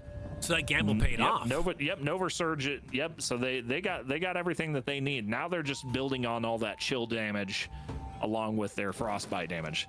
So that was a portal right there to another realm. You get some extra cool little damage outputs, but we've not been choosing those now because it's just such a huge time sink. You could be looking close to about a minute of time lost if you choose one of those portals. And it doesn't make up for that amount of time later in the run. No, and it doesn't. Just the damage outputs that you get, it's just not worth the risk. Got it. Now, I heard there was something where you could take damage from it but not go in it. Is that a thing? Yes. Yep, that is correct. You can take the damage, and that's what you can utilize to kind of knock your health down once again for the Dying Spark ability. Love that. Okay, very cool. So what is the #1 damage indicator for these two that they have to really have a competitive run? Well, as I'd said before, I think the biggest one that you want to with the Rook Spectre build, because you can do double Spectre here, and that's going to be a solid run as well, but you're also going to be a little more careful about losing health and stuff like that. It can be a little bit more of a dangerous run because those shields also do offer a little bit of protection on top of everything. And they get some iframes, right, to the Rook for a little bit? Yes, correct. That's but huge. Yeah, That's huge. the biggest thing that. Oh, and it looks like they got Bone Collector. That's going to be the huge. Awesome. That's speaking of things that they need. That is one of the things that they need. So Bone Collector once again is the killing a foe grants bonus damage to all attacks for the remainder of the quest. So once again, they have the capability of up to 15. They can get up to 15 kills per room if they wanted to, and use that to stack towards their overall damage that they get from Bone Collector. And then just keep stacking, right? You could have anywhere from hundreds of stack damage to thousands of stack damage, depending on how early you get that ability. Unbelievable. Yep. And we have had. When we were doing practice runs, we have had that in the earlier stages, and it makes a massive difference. Okay. Well, folks, this is why it's so cool when you're able to have so much. Oh, they got unlucky with this boss. They got unlucky again. Yep. All right. Ooh, Looks that like they're putting freeze though down- was nice. Yep, we got the chill in, and Wow. they're done. So usually what that boss does is that they can actually go under and, you know, swim to each one of those other, you know, holes that they pop out of. And yeah, they kept them in place. Unbelievable. Wow. So now what you got is the sea monsters. The sea monsters are such a huge pain in the butt. They look pretty big. Well, not only that, I mean, it's hard to really get some decent damage on them unless you know have the damage output that you need. But also, much like the last boss that you just fought there, they can actually swim under the water and pop up somewhere else, which, you know, takes from your time majorly. So if you're not automatically killing them within the first few seconds that they're up and out of that water and have already done their attack patterns, they're going to go underwater and go to another. And they're See, invulnerable right there, during it that. just happened right there. Yep. And so that's what makes them tricky, folks, because if you can't do damage, you can't defeat them and then move on from them. And Correct. sometimes the enemy has to die to spawn the other enemies in the world or the biome, and you're just sit there waiting for it because you're like, let me go, let me go, let me go. Ooh, some Oberon action happening here, huh? Oh, yeah. What are they looking for Oberon? So Oberon specifically, I mean, they just kind of picked that just because it was the only option. The best option available? Okay. Yeah, correct. Okay. But I mean, you can get a couple different abilities from it. Specifically, one of the main passives that you're looking for now that you got, for instance, Thor's already got the abilities that they're looking for. Oh, good. See, there's a speed boost, so you can get like extra dash coverage. So you can increase your dash length by 25%. You can do. Oh, I love that. That's good. Swift Killer, which gains increased damage 0.7 seconds when you dash, stuff like that. There's just so many different things with speed specifically that really help. But yeah, for Rook, things like Approaching Storm, which you deal additional damage for each foe nearby you. Right. Or Guiding Breeze, which you gain movement speed for 1.75 seconds when you deal damage. And then As the Wind is another ability, which once again we saw just a minute ago, which is the dash length. I got you. My goodness. And you can also get there's other abilities from like Babbed, for instance, for a Rook isn't something that you would normally choose. But Babbed, you can actually get things like Swift Assassin for your Rook, or Fleetfoot, which those all increase your either your dash speed or give you an extra dash, things like that, which for a Rook is very huge to be able to move around the map a little quicker. and because they're not considered, they're like the third fastest unit, right? Because I'm assuming Vigilante is the fastest, Yes. Spectre is the second, Rook, then Monk. Okay, Correct. Yep. so to be able to still keep up with the fast characters in their version of it, that's important when you're trying to have room coverage, right? Exactly. All right, Ooh. here we go. Let's see what happens on this boss. Got Bedivere. So Rook's going to want to place down their shield as quickly as possible so that they can put the chill damage on her. There we go. There we go. Good start. There it is. And now they up. Oh, she just barely got away. Oh, she's so dirty. Sadly moved on them. She's so dirty. And it's all right, though. They got the clear. We're good. Yep. I love how the game still wants to be rocking the music. It's like, no, it's over. The boss is already beat. Sorry. What are you doing? Yeah, we're done with the boss. Let's move on. All right, picking up some more potions. Now, for most people, when they finally get to this biome, this is for most people, the fourth biome is the hardest. Right. I know for you, you just like the third biome the most, but for most people, like I know when we first started playing, we were like, oh boy, here we go, Knights of the Round. Why is this section though so difficult for a first-time runner, second-time runner versus a speedrunner? I think that the biggest difference is the fact that you don't know what you're building into. And so once you get to this point and it's your first playthrough, you're doing a casual run or even just, casual run in co-op, is you're not getting the damage output that you need for these. I consider them like elites in a sense, I could see that. they're definitely between elites and the mobs in terms of like the amount of health that they have. Right. All right, so we're gonna do a skip right here. Good skip, good skip. And then they have to run and pick their first choice. They do not have the pause unlike Umbran. Oh, because it's that you get 2-player. from- Yes, that is correct. So they have to sprint to the first ability, because that timer just keeps going. Got it. Okay. But Okay. yeah, as I said, they have a little more health and they're a little trickier to kill, and they put out some massive damage if you're not careful. My goodness gracious. But luckily, these two have some pretty decent damage. That's what it looks like. Once they start both connected at the same time, it seems like they're moving on really fast with these fights. Right. It's just a matter if they got out of position and they're not making contact. That's the only time it seems like they're not doing good damage. Mm-hmm. Ooh, a little nice. rareness. Yep, the spellcaster is going to be really useful too, because that's going to grant them some bonus damage. And one thing that I actually forgot to explain was the glitch. I totally here we go. explaining that. Yeah, tell us about it. So what it is this is something that we actually all discovered while we were playing and practicing. So what you can do is when you hit your heavy, before you do that Q ability, the spell, if you hit heavy and then do the spell, when you transport over to where they are and you lay down that damage, you also get a heavy hit off in tandem with it. So that's not supposed to happen, obviously. So you're getting double damage.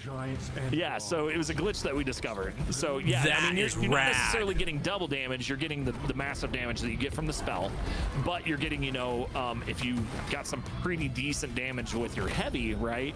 You're getting anywhere from, Oh, okay. So not quite double damage, but 100 to maybe a couple hundred damage on top of that spell damage. So that's that allows you to clear mobs a lot quicker in each room.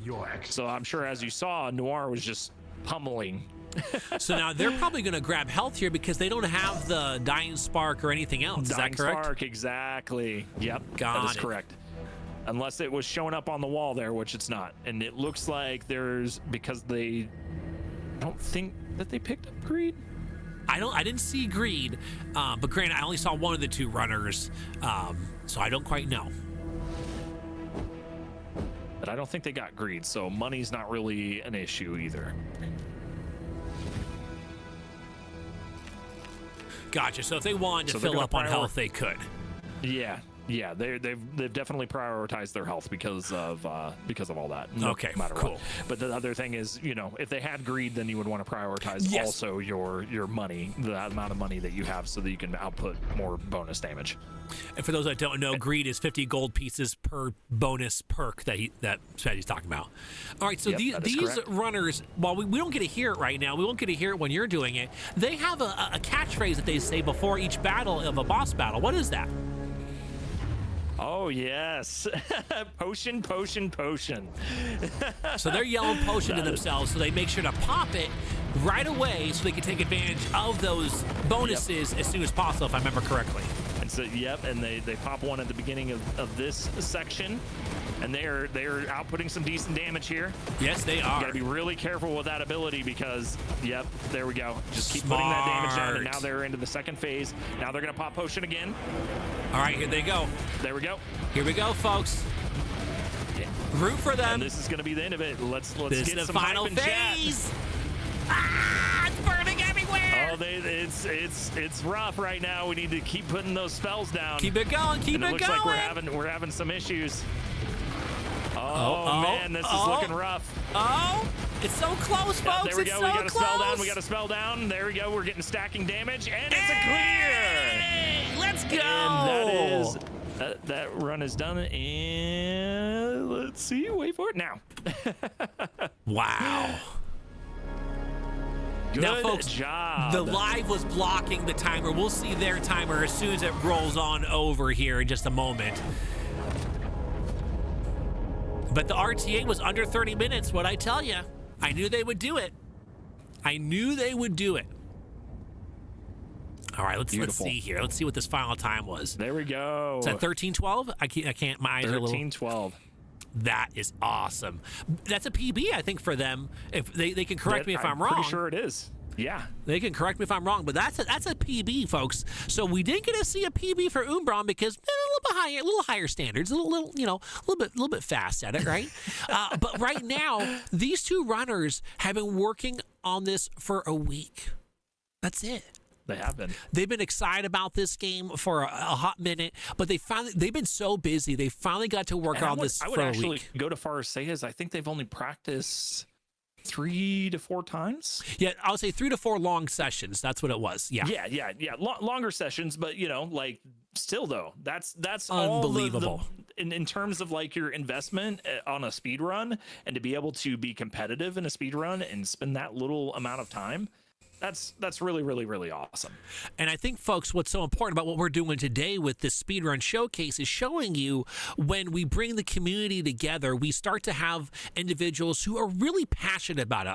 I'll definitely say Umbran's really passionate about Sworn. Has the capabilities to lead folks to quote-unquote the promised land. Now, I know some people think the promised land is something completely different and holy and religious, but what I'm talking about here is the opportunity to play a game fast and learn with your peers. Top-tier speedrunners that really care about the speedrun and not their own personal accolades, they want to be able to push each other to go faster. And by pushing that person to go faster, they learn something new from them. They learn a new backup strat that they didn't have before. And so when you're seeing everything happen today from the solo, the duo, the trio runners, what's happening is you're seeing so many different minds come together to make something really cool. And that's why it's so important that this community right here, the Sworn speedrunning community, rallies together whenever you have a chance. That might be something as simple as you posted a run up there.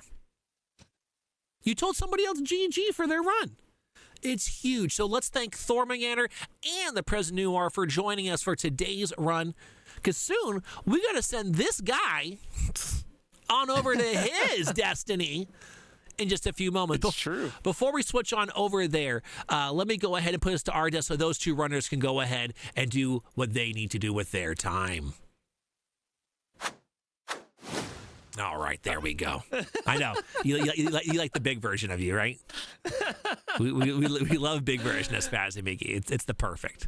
It's the bee's knees. All right. As we start to get ready here for this next segment coming on up, what is the last? Because we're not going to see you for a little bit here. Anything else you want to tell us before you disappear from us, friend? No, so this run, so I guess I could explain what is going to be happening here. So now once again we are going to have 2 Spectres, so that's going to be massive damage output and people that will have map coverage, right?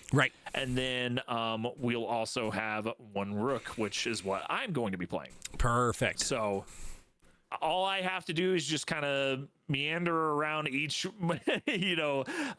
section and provide bonus damage wherever I can, and picking off a few mobs here and there when I can, and then killing.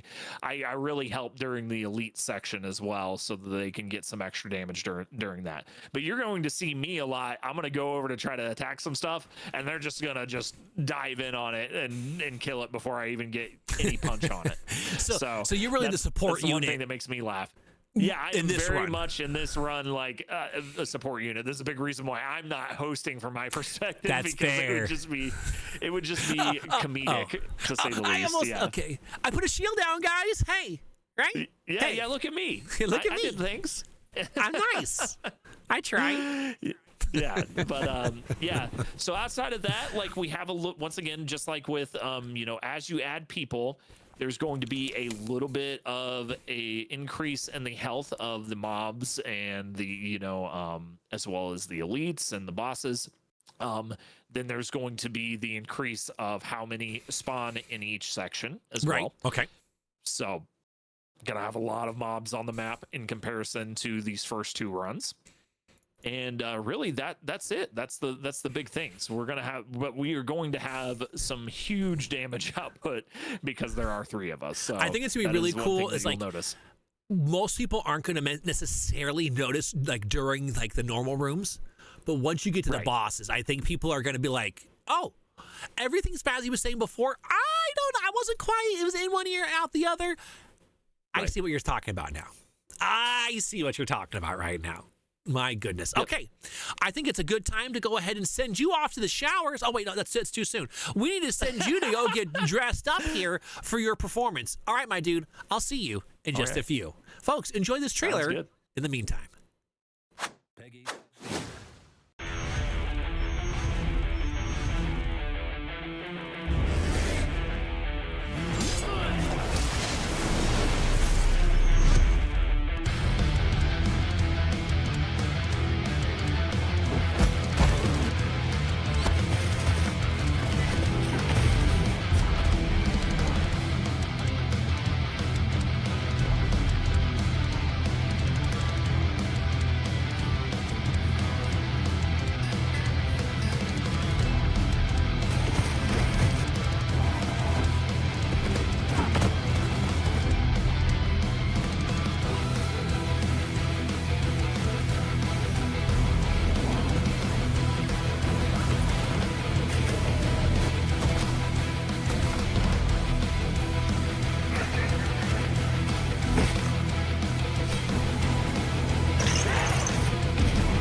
You have made it far, but this is where your story ends.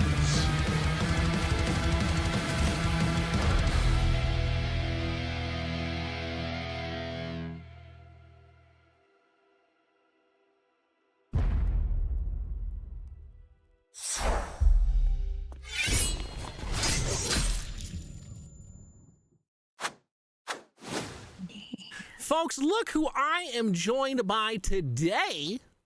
Look at this. All right, folks, like I said earlier, SpazeeMcgee's going to be the individual who's going to be running. So, can you tell us a little bit about yourself, new famous commentator lady? Hi, I am so happy to be here, Jen. Thank you for having me. If you've never met me, my name is AshSaidHi. I am so happy to be checking out some awesome action in Sworn today. This game is incredible. I've been seeing gameplay tonight. It has been so much fun to watch. But you know, I love playing retro games. I love seeing games go fast. So naturally, I would not miss this. You know, I just love the vibe of the action in this game, the art style, everything. It's been amazing. Jen, you and Spazzee have been doing such a good job with all the commentary. I've been learning a lot. And yeah, I'm ready to rock and roll. It's going to be a good time. Awesome. So now this game, Sworn, you've actually got a chance to play a little bit too. What characters did you get to dabble in, if you don't mind sharing? That is a good question. I got to play a few hours today. It was really fun. I played the very first character, and I also played the monk. The monk Okay, I really loved a lot. Yeah, the monk I really loved a lot because the weapons were cool, the spells were awesome.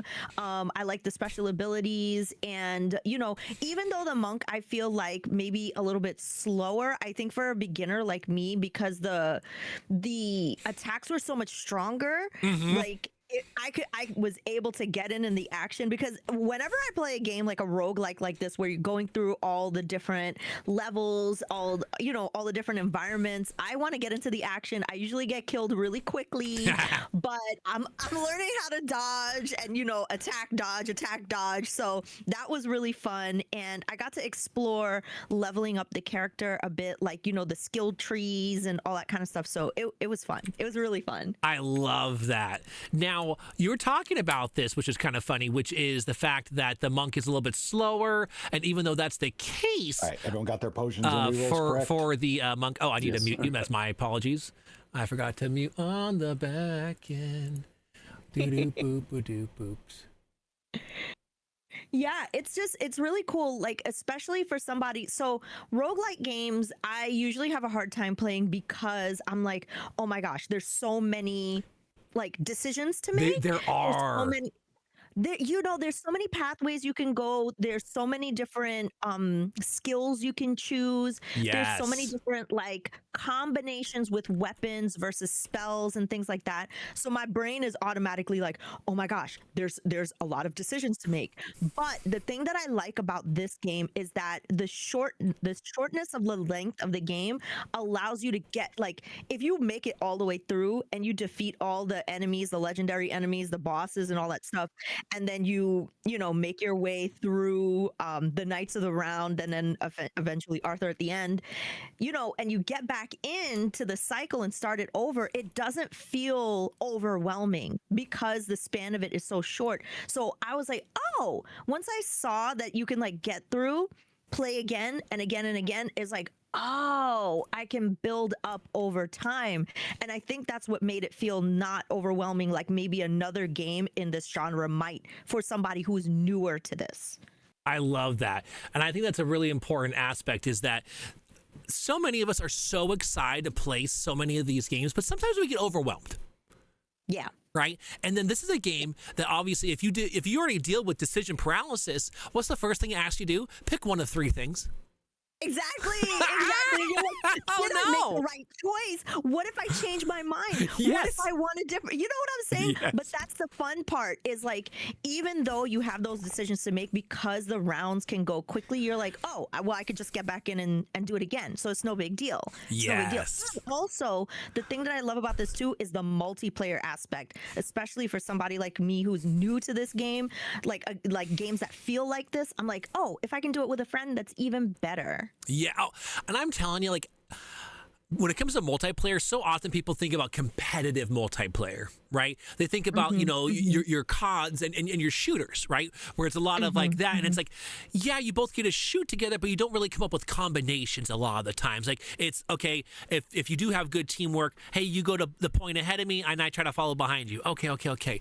But games like this, right? This style, this Hades-like style, which is so exacerbated in the co-op realm with Sworn, is unbelievable, because you get to work together. And then let's say one of you dies and one of you is just naturally good at the game, you get to bring the other person back to life as long as you survive the room. Yeah, that is key, because I'm the person that dies a million times. But you won't give up. Person. You don't give up. That's the No. best part. Like, you might No. die, but you're like, hey, just get me back in, coach. I'm ready to go again. Exactly. And I love the dynamic of, maybe, okay, if the person I'm playing with, they're good with this kind of character, how do I figure out how to be a good foil for that character? How do I figure out how to support, especially because I believe this game is up to 4 players, right? 4, How do I make yeah. myself How do I make myself a team player? That's the fun in this, and I think that's part of the strategy, which I'm sure we're going to get to see some today as we watch Luxin, Spazee, and Umbran play today. It's going to be a fun way to see how their dynamic is, and what special abilities they choose, what all the different items that they choose, like all the different weapons that they choose. So I'm really excited to see their strategy tonight. I'm really excited for it as well, because what we're going to see here, and like a lot of time, like let's say we're playing one of the old school Turtle video games, right? You get 4 turtles to choose from. You could have chose Raph, Leo, Donatello, or Mikey. Granted, though, when you chose one, I want to be Mikey. Well, now everyone can't be Mikey.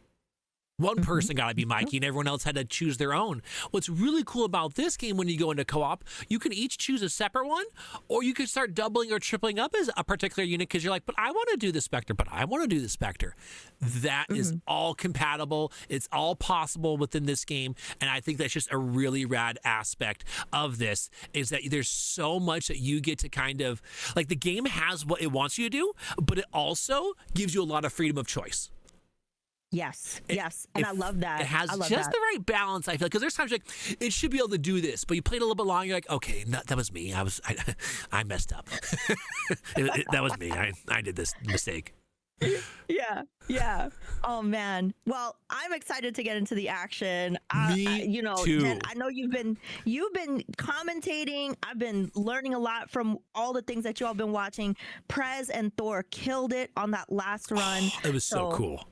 So good. Very good. And then also what I want to build on top of this before we jump on into that, because we want ads to be done before we get the runners going with this. What's going to be really, really cool, but also, folks, if you blink, it's going to be over. There's going to be what seems hecticness. But these individuals have worked for numerous hours of, okay, cover here, cover there, cover here, and then let's roll into our backup plan. So you're going to see just all over the place and be like, wait, what happened? We'll do our best to kind of fill you in on the action that's happening on the screen. And I'm sure Ash is going to have some really good questions for us as we keep moving along with it. We only have 1 minute left of ads before we decide that we're going to move on. So let's do an ad of our own here. And let's remind everyone today that we have Team 17 sponsoring this awesome game by Windwalk. And then brought to you by the 8-Bit Dojo. Thank you to all three of you for making this a possibility. And also, Ash, thank you so much for joining me on this telecast. It's pretty rare where you and I both just get to be commentators. Normally, one of us is doing something. That's true. I like this vibe. Yeah. It's really nice. I 100% agree. Thank you for having me. Yeah, thank you for having me. Bobby is also listening back here. Oh, we can get a bonus Bobby. Folks, this is going to be a strong telecast if we get a little Bobby appearance at some point tonight, okay? Yeah. So just be prepared. All right, exactly. let's transition screens here, and let's move it on over to our big players screen. Look at that. All right. If the runners are ready, I am missing game music, though, from the runner. There it is. Nice. Perfect. There we go. Love it. Also, great volume, too. That is perfect, because I can move it just a hair on my side to make it nice. Get it right? Oh, yeah. There we go. Right there. I got it. We're good. That's the thing too. You want to hear the music in this game. You want to hear the voice acting and the dialogue because it's so good. It is. It's so much fun too. Like the creative ideas they came up with, all the different characters, all the different art styles, or the art. Excuse me, not art styles. The art style with the different art on display. It's just really, really fun and cool. I love it. I love a good, game with like a heavy brushstroke, a heavy line. It looks very illustrated, very like comic book style. Yes, that's what I would think. Yeah. Yes, very good. Yeah. All right, so you're going to see these runners. They're going to pop these potions because, like earlier today, for those that are just tuning on in, what was being said is when they click on this banner here, they know that one of the two is going to be for sure one of the choices they wanted for their Fae. So we got Shadow Touch that's going to be chosen. This is exactly what they wanted. So when one of the heroes selects that, does that apply to all three characters? Thankfully not. In some instances, thankfully, that would be nice. But no, it's each person's choosing their own because they're even getting their own set of decisions to make for which character or which phase to choose from. Got it. That's pretty good to know. Yes. And I love, so they're collecting items, they're collecting moons. I love that there are different doors that you can go through to get different treasures. Yes. So at the end, like you're going to get your spoils at the end. That was fun for me. It is. It's so nice. Like they give you so many different cool things to grab, Yeah. Titania, speed. Oh, who will they choose? Okay, my thing is they're gonna re-roll here because they're looking for a very particular set of theirs, Gog Magog, and they want to get Mighty Flourish. Okay, what is so special about Mighty Flourish? So certain builds that they're working with here, they're going with a spell build, and Mighty Flourish is your spell for the Gog Magog choice of the phase. And the reason why they want that is because when they start to go ahead and utilize their spells, which usually are their high damage yielding abilities, is it also starts to build Stagger. So Stagger and Chill are the things that will stun or freeze the enemies in place. Yeah, that freeze or stunning enemies is super key, especially when you're going after legendary, really more difficult enemies. Thank you. They want to move around all over the place, and the further you get in the game, they start to do really large dash moves. Yeah. It's hard to damage an enemy if they're not staying next to you, so they really want to crowd control them and keep them close so they can do more damage as soon as possible. Yeah, that's a good point because Sacrificial power. Look at that. That's a nice choice right there. So now giving up health for damage, which we were talking about earlier, it's a scary risk for reward aspect of things. We'll see if they build into it some more. So for anybody who doesn't know, that means that the closer their health is to 0, the more damage they do to the enemy. Yes. Ooh. Yeah. That is interesting payoff there. All right. Do they like deadly precision? I didn't think they would want deadly precision here. I think they're going to go ahead and keep on re-rolling, see if they can get something they really want. Oh, okay. Now they got an uncommon version of it. That's a little bit better. That dice, is that a special item that they can pick up in game to be able to re-roll for whatever these? Yes. So these dice that they have, they can unlock them in your skill trees. But that's there's a limit to that. You can, I think it's like 3, maybe 4 at most you can unlock as a part of your skill tree, and then you can have those on everyone going forward. Once you eventually get to the point where with all your spoils you're talking about, you will be able to go ahead and buy additional rerolls before you even go out into the world or the biomes. And so usually most of these runners are starting with 7 rerolls heading into their very first room. So now these 3 runners decided they're gonna risk it all on this warp. This is I haven't seen them practice this yet. They're going off the charts here, folks. So I hope you're excited for this. I don't even know what to say about this. They haven't been practicing this at all. I mean, I haven't even been able to see this far in the game because every time I get far, I die. But I just want to say, just on visuals alone, this area looks awesome. Ooh, going with lethargic skill there, huh? Damage bonus plus 40. Okay.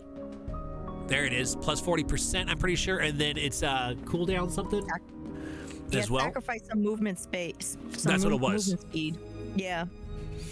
Okay. Interesting. And each runner's choosing different ones for these because it's going to be advantageous to their unit. Jen, what do we know about each person's character build? Like, what is Luxin doing? What is Spazee doing? What is Umbran doing? Okay, so Umbran and Luxin are going to be as similar as possible as they can because they're both Rock and Spectre. That's their DPS folks. They're running 2 DPS and 1 support. So SpazeeMcgee's Rook character, what he's trying to do is constantly set them up to do damage by utilizing the shield, which procs bonus damage for everyone inside the radius. So when you see that big old hexagon-like circle, that's meant to be like, if you're inside that field, you're getting more damage by doing so. That makes sense. I love that team dynamic with like 2 people DPS, and then you get them in that circle. You want to stun lock them in that circle, and then just wail on them. Yep. Which we saw that was a perfect example of how quickly. Look, we don't even get a chance to comment on how quickly they are defeating these enemies. It's funny because you asked me a question. I'm like, well, we're gonna miss this whole next room because I can't explain it fast enough. They're too good at it. Sorry. No, keep going. You're fine. It just shows you how good these runners are at what they're doing today. Yeah, no, they are efficient, and I like what I'm seeing on screen. It is going by quick, and the action is really awesome. Very, very good. Once again, there was numerous enemies on the screen, and they just cleared them out. We're finally going Shadow Touch, huh? Oh, no, upgrading it to level 2. Okay. Sorry, I forgot that was a horn. So horns mean you get to upgrade the level of the abilities you've unlocked. Banners means you get to grab a new skill that you didn't have before. Got it. Now, is there a cap to how many skills you can have? Yes, as far as what you'll see, and you'll never actually end up with all the skills in a run. I don't know how you would possibly do that because there's so many available squares. Like when you see them tab real quick to show off their thing, it'll show you how many blank squares there are and which squares are filled in currently. Okay. And then it's a good suggestion to do for any runner of their own. They just want to pay attention to what they have.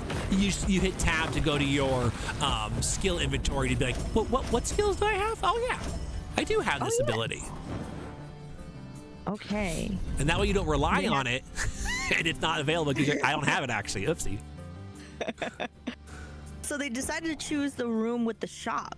Yes. Interesting choice. Okay, so there's two reasons why they're going to do this. First off, the shop only takes about 1 to 2 seconds off the timer. So it's a quick room. They're not even fighting anything. That makes sense. So this counts as a room. It counts as a room. It counts as a quote-unquote room clear. Now, what they're going to do to really optimize the fact that they shared and went in this room is you saw how there was stuff to buy. They could buy some more skills. And sometimes it's beneficial. Like, oh, I needed that ability. Perfect. Now going into this first boss fight, they're feeling pretty confident. My guess is that this boss is going to die here in a matter of a couple of seconds. Yeah. I mean, look. There it is. They got him locked down. It's over. There it is. Wow. I don't even think I saw the boss take one swing. No. If done right by these folks, this first boss isn't supposed to move. Wow, that was incredible, y'all. Yeah, that was so fast. Efficient. You'll love it. You'll love it. You'll love to see it. So this is Shadow. So this is something that's new for me. Is these potions weren't a part of the game when I originally was playing the game. This is a new thing that they brought in over the most recent patch, but it's been huge because it does give a little bit more control. So when they first started the game, they got potions that were specific to gods or fays that they wanted to have.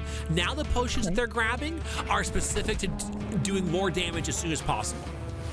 Oh, I like that. That's cool. Okay. So now each runner is going to pick a different thing, but the Spectres here, both Umbran and Luxin, they're going to pick the Berserker potion or the Berserker brew because that gives them 40% faster movement speed and 40% faster attack speed.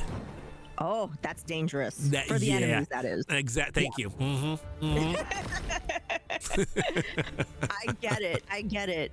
And their characters are already super fast to begin with, so yeah, that's pretty deadly, and I like that. And then these Spectres, most recently, this glitch that's found, they're taking advantage of an opportunity to add additional 30-40% damage because they're taking advantage of a frame window that allows them to do 2 attacks at the same exact time for stack damage. You're supposed to only be able to do 1 at a time, but they found a glitch that lets them allow them to do that moveset, and so now they're getting 2 attacks at once when they're only supposed to be getting 1. Got it. Nothing wrong with a little exploit, I'd say. It makes you win. It'll be funny at one point in time, like, wait a second, this wasn't supposed to happen. They'll eventually move it out there, but let's have some fun today, folks, and enjoy this really cool find by these folks today. Awesome. And as you can see, they're making quick work of these rooms. Like, we're talking about one thing, and they've already moved on past 2 more rooms. It's what happens. Exactly. And I think that's what makes this game so appealing for me is the fact that if you are proficient, you can get through quickly.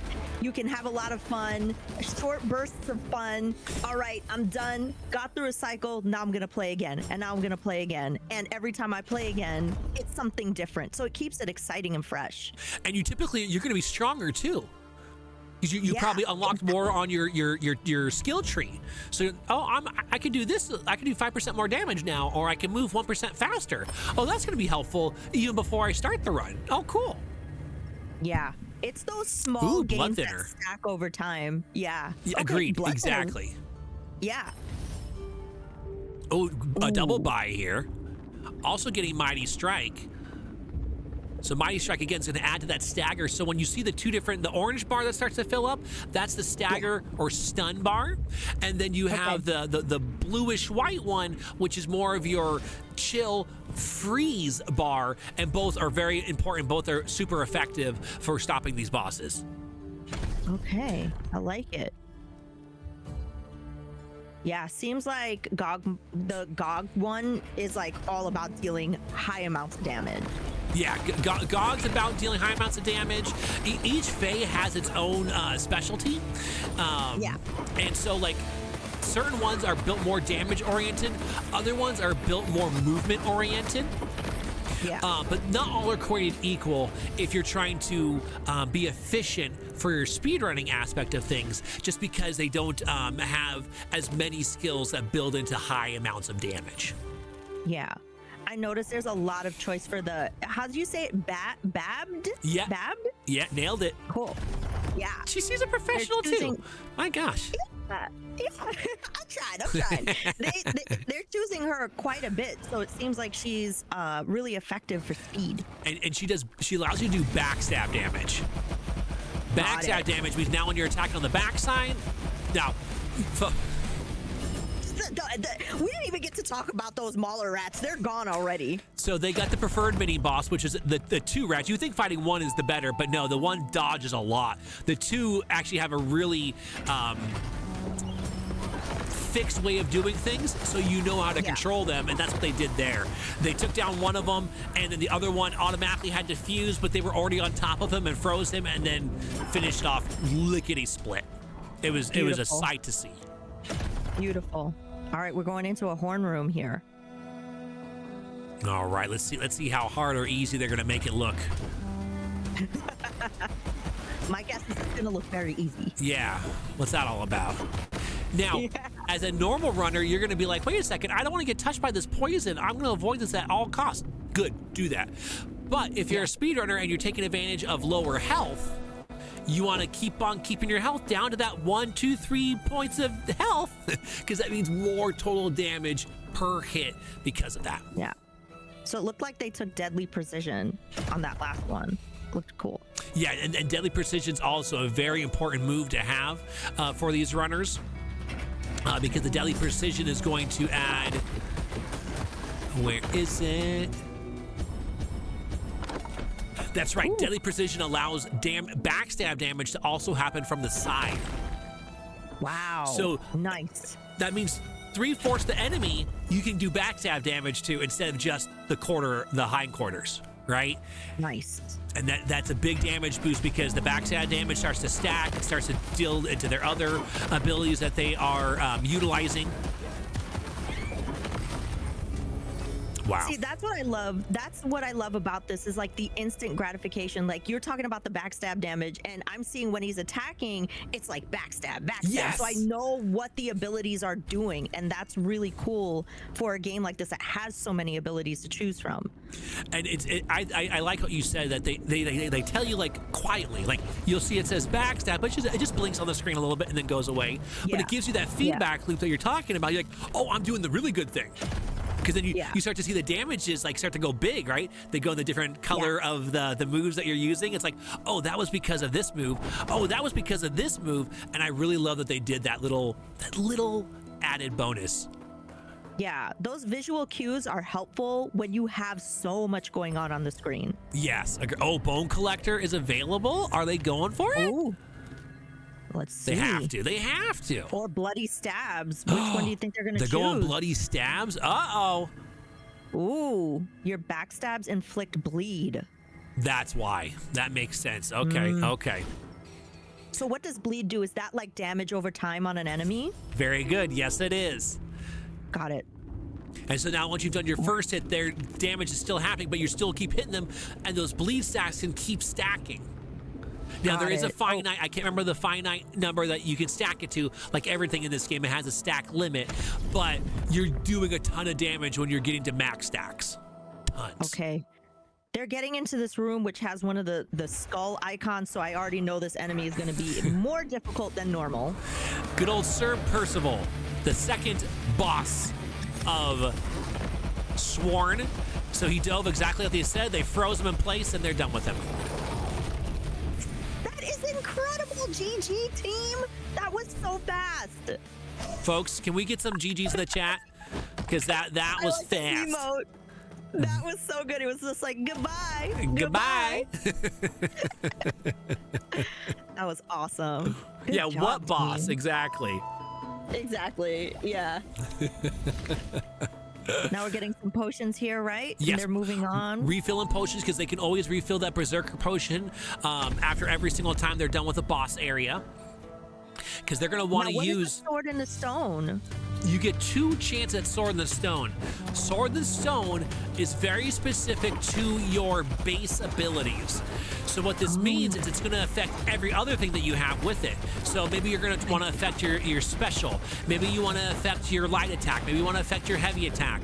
They are more likely building towards their special. And let's see here. Are they going to get the one that they're looking for? No, reroll time.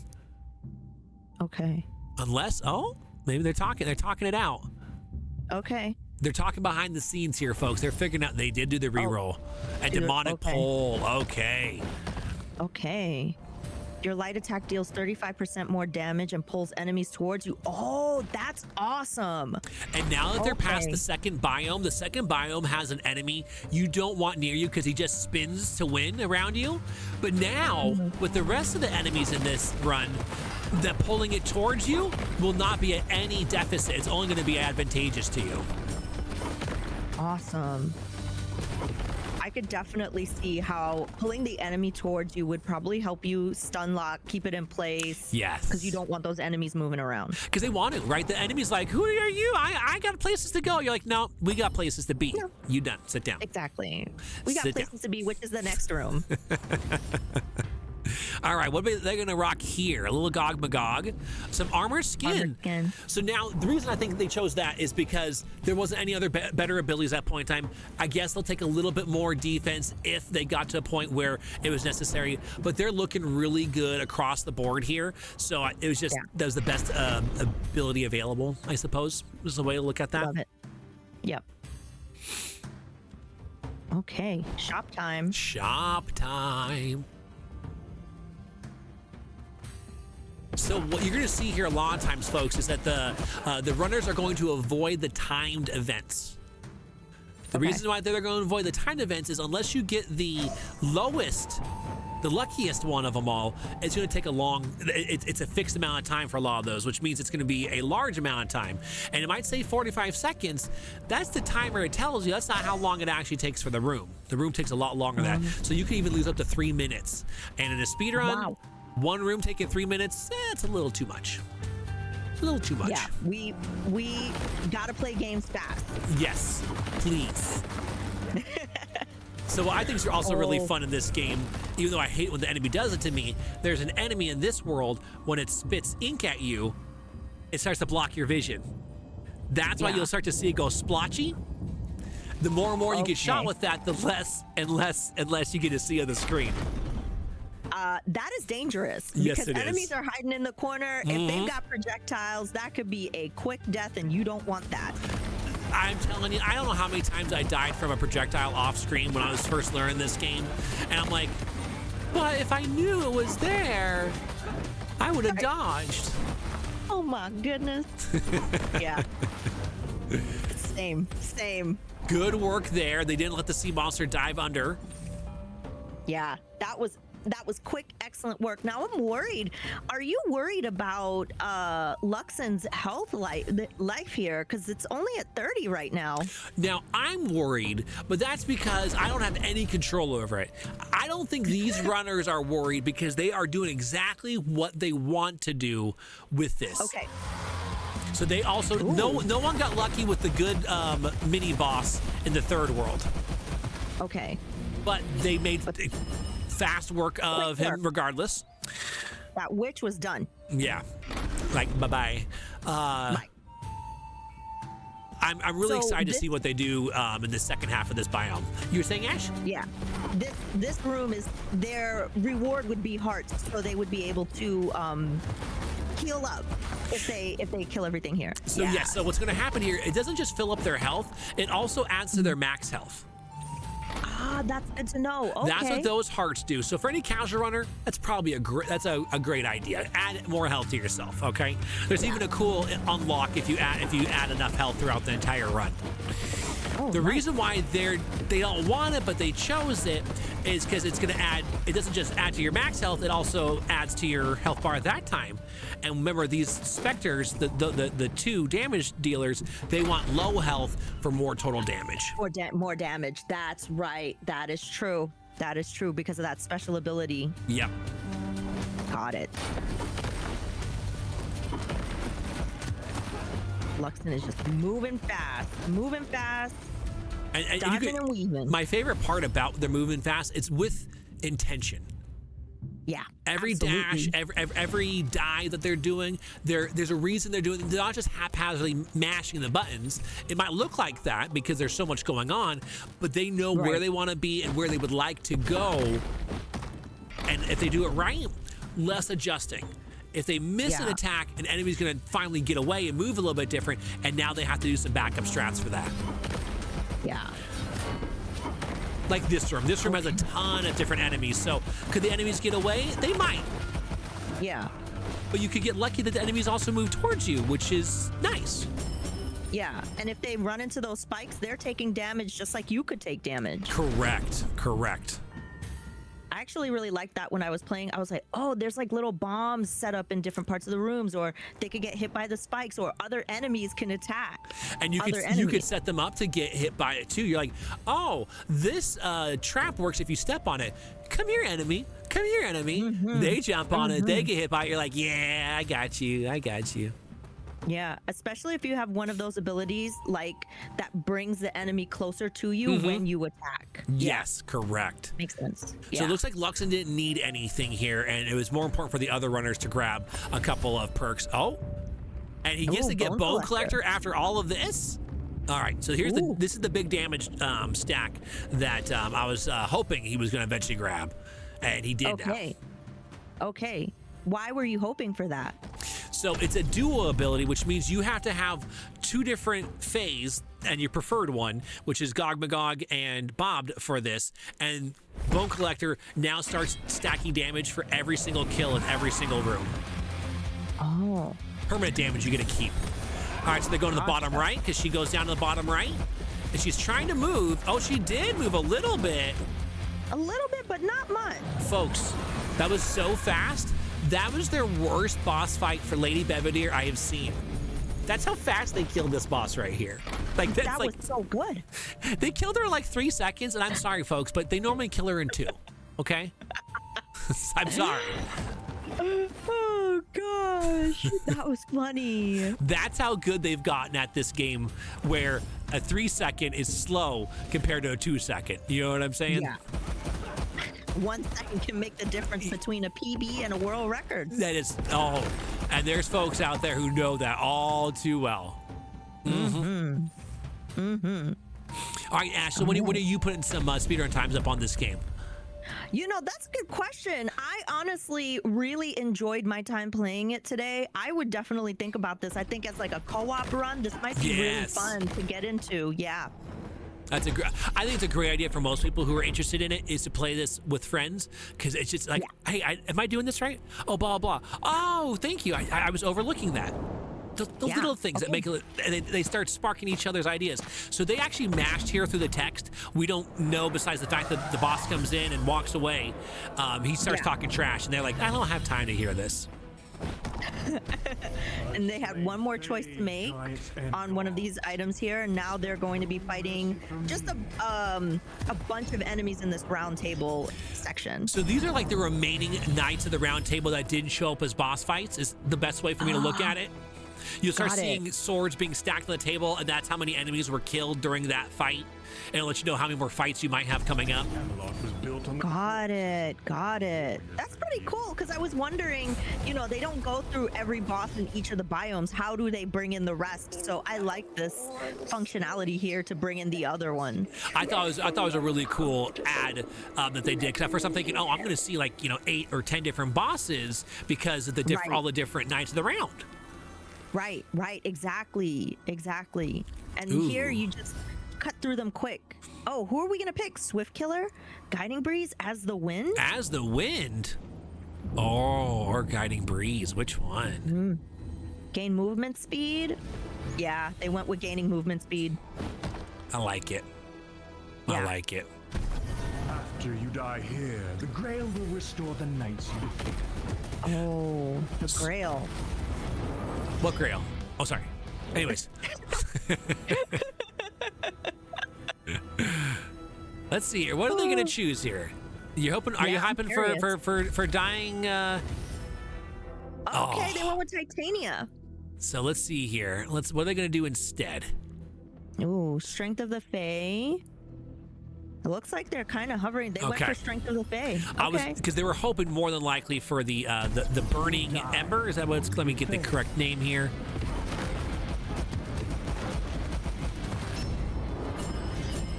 Wow. Incredible. Dying Spark. That's what it's called.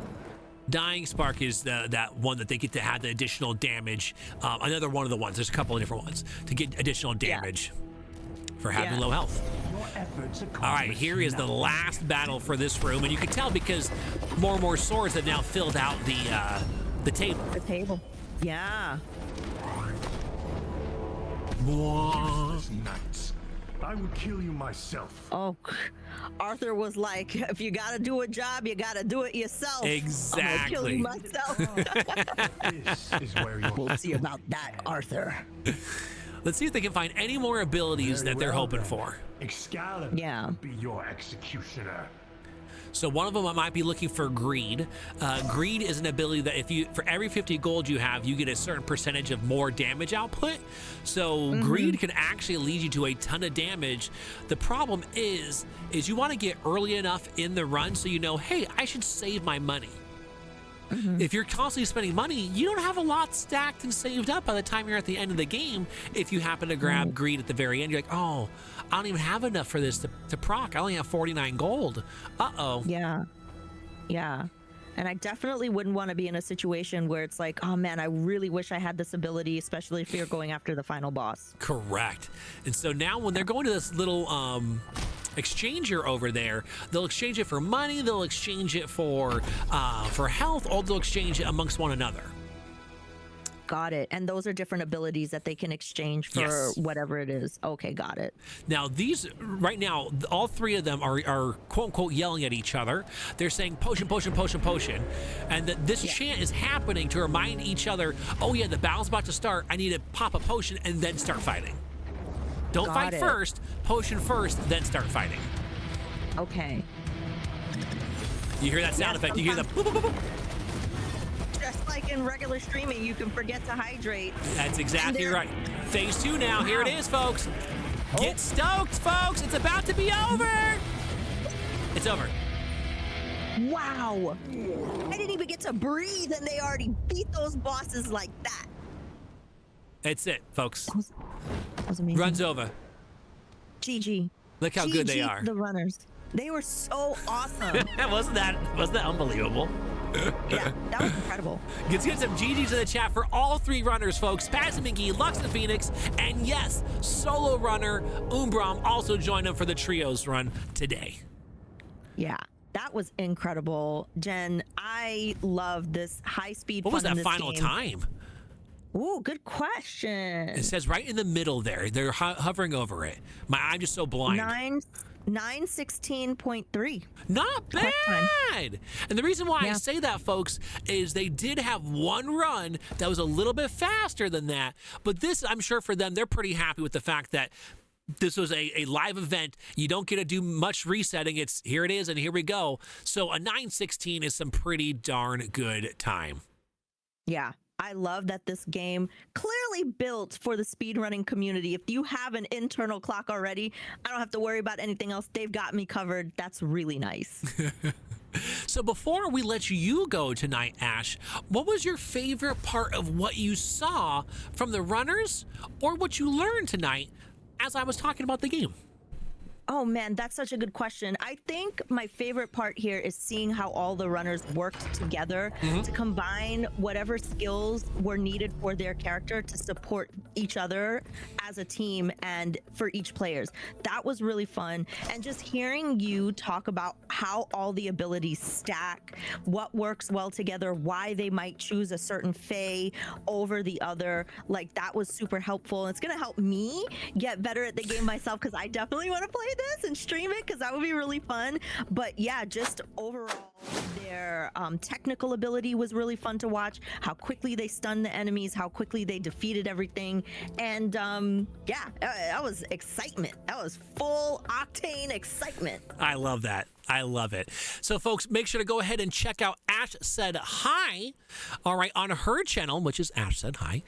Or make sure to go ahead and check her out at TwitchCon here in just not even a couple of weeks, less than a couple of weeks from today.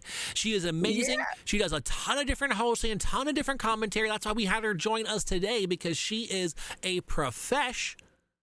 So make sure to say hello to her. Make sure to say bye to her after you said hello to her. And Ash, thank you for joining us, and we will catch you on the flip side. Thank you. All right. Bye. Bye. Thank you, everyone. Bye.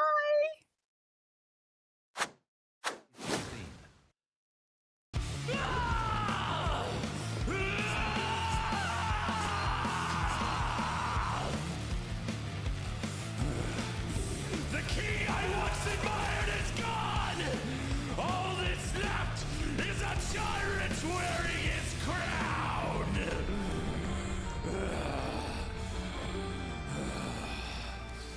It's over.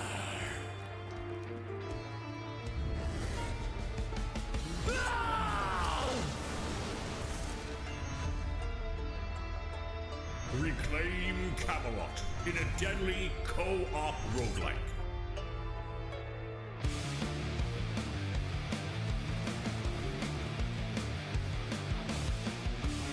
Choose your path.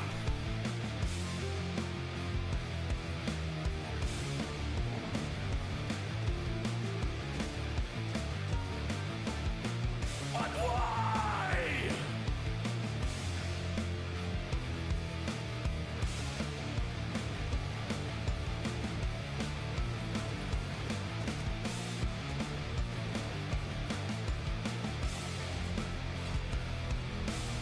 Your reign of Camelot is over. Reclaim Camelot if you must.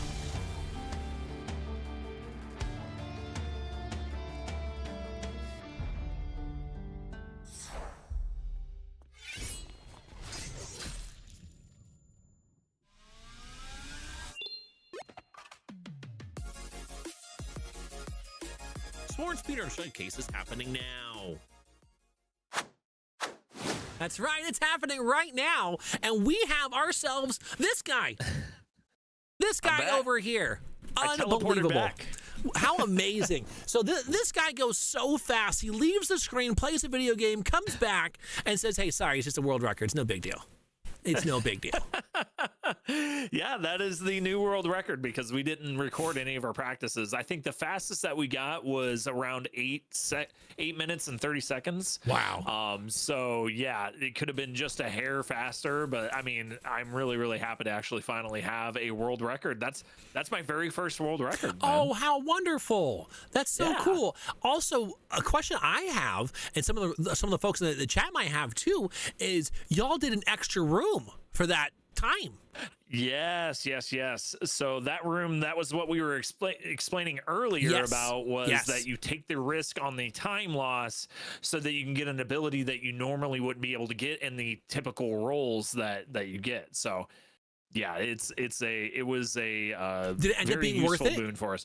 But yeah, to a degree. So as you saw, I was really fast because I got a movement boon. I could barely describe your stuff because by the time I was explaining any of Luxin's stuff on the screen, it was over. Right.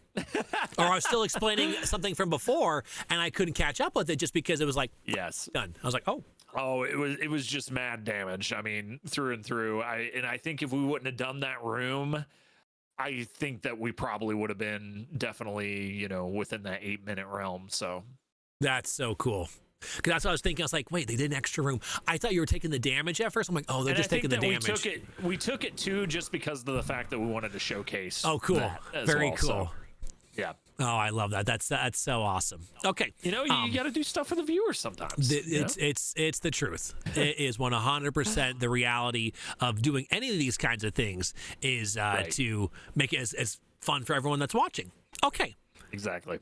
So let's wrap up the trios run, then we'll go into the duos, and then we'll come back and we'll finish off talking about how awesome these performances were today.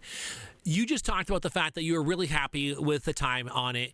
How do your teammates feel? Because we didn't get to hear them tonight. How did they feel during the run? Oh, we all felt, I mean, combined, we all felt really, really good about it. I think once again, there was just some small, minute time losses that we got. And for whatever reason, you know, RNGesus was just not pleased with us today. And we had so many mob spawns.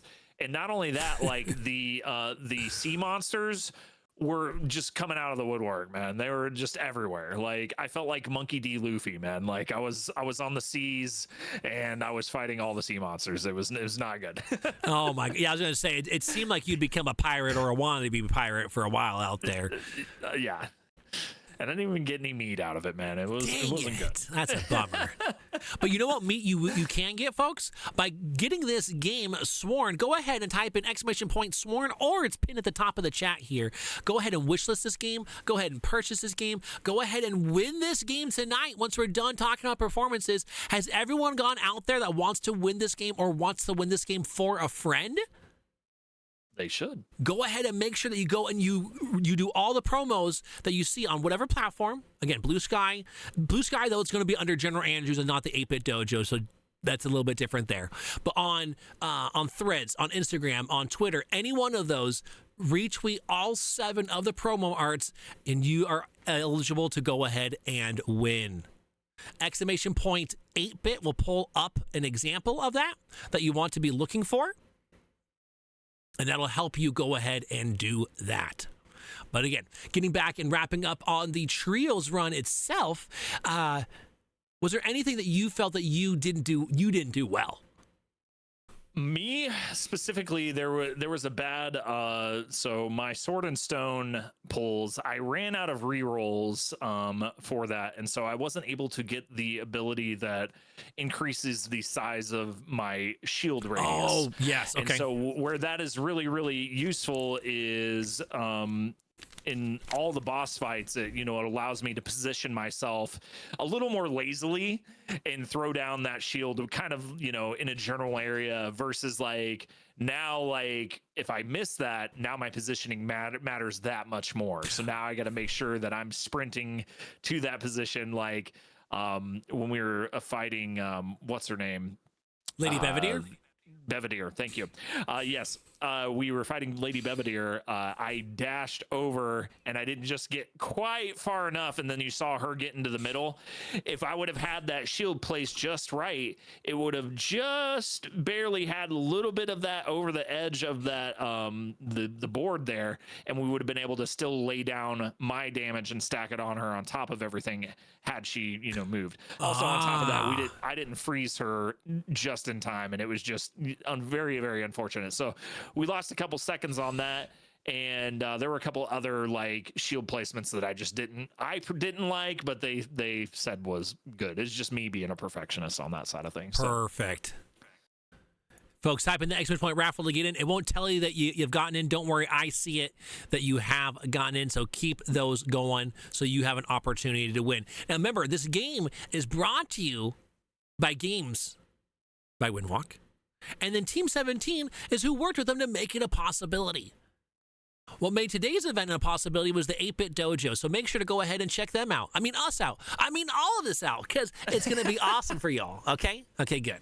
I love it. So now as you type in the ! Raffle, don't forget, I have to verify later. You might be pulled as a winner tonight, but I got to verify that you've done all 7. So we're going to have 12 winners, 15 winners, and obviously the people that actually have done it properly are going to get the rewards. So you might be like, oh, I'm going to see if I can just do this. And Jen's no, I'm not going to. I'm not going to mess up. I'm going to double check that. So be ready to go ahead and do those. So you have a chance. I haven't pulled it yet. So you just do all the good things. Now, all the good things, how good was that run for the duos run by Thormungandr and the Prez Noir? We got a chance to like enjoy in the run, but you had to leave to go do your run, so you and I didn't get to talk about it right afterwards. We didn't have the opportunity.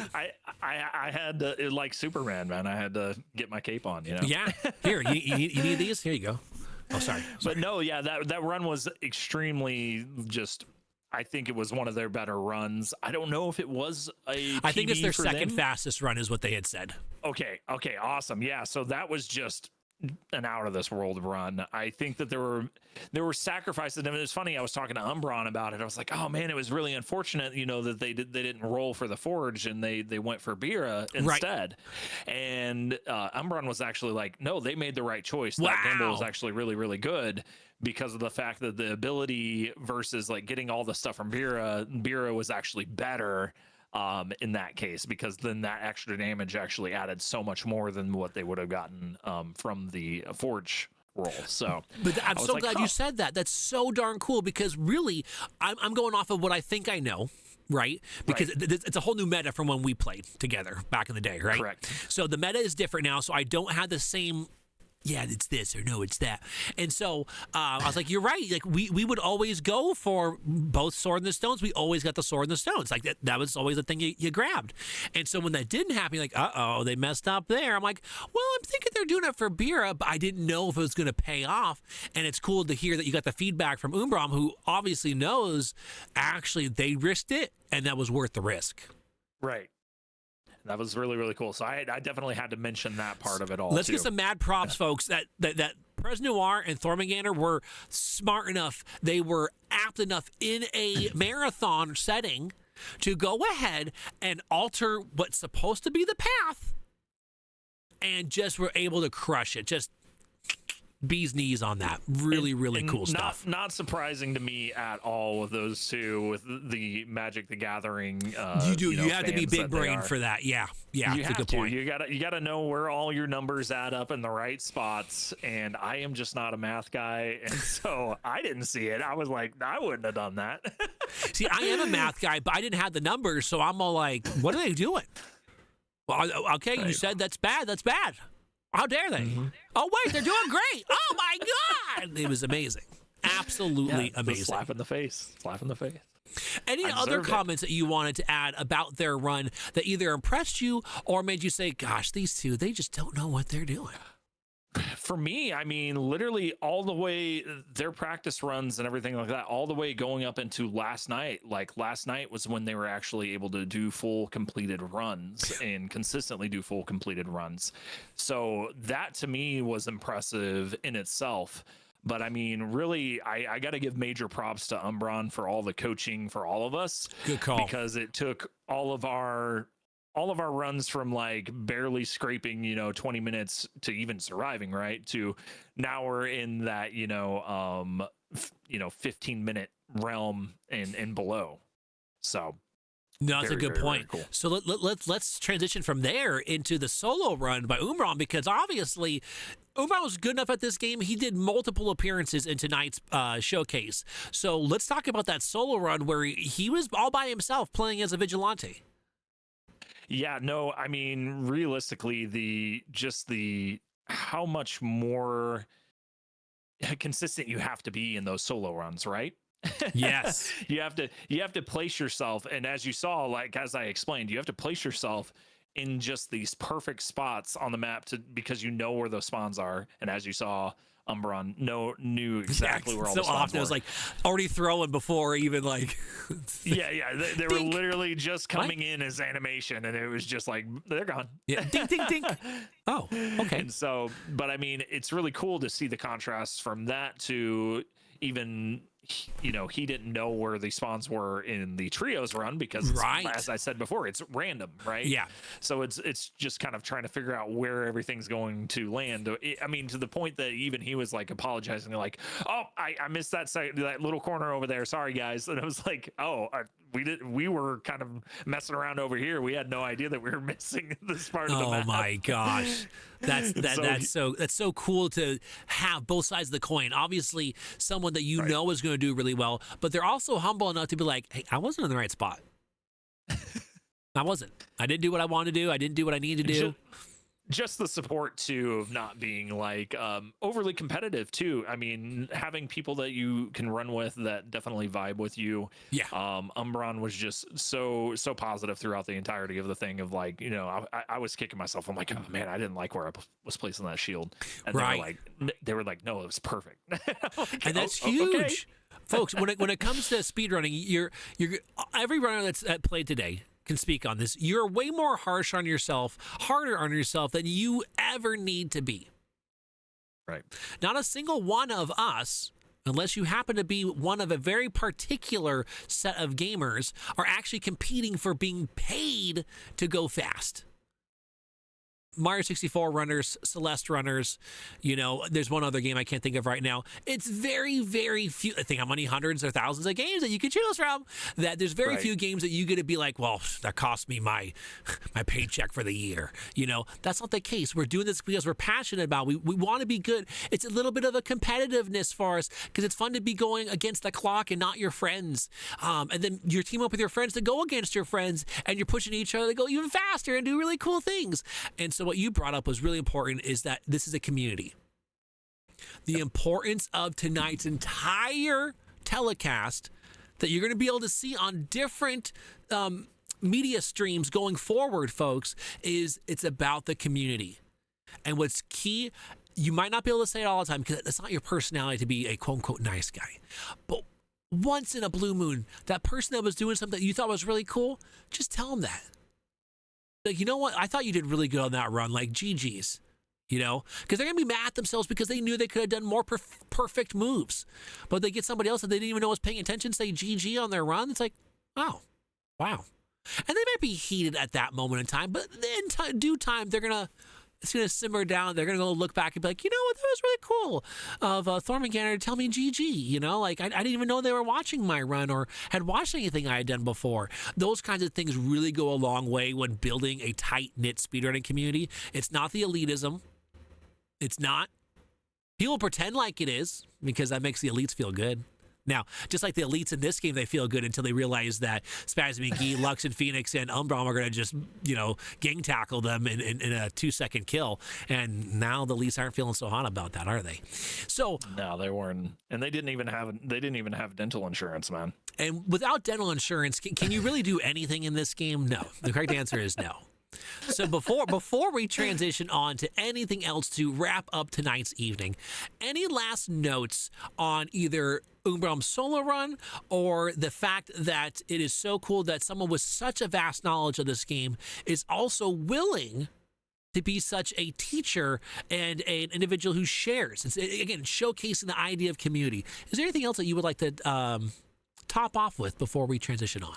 No, I think that's one key takeaway from it all is just being able to work with individuals who don't gatekeep information and actually create an inviting environment to everything, and being able to just hang out and just have a really good camaraderie with all the runners in general. And we were all kind of learning at the same time, especially with, like I said, 1.0 coming out, this technically being a very fresh on the rack run is it was just a lot of fun just in general.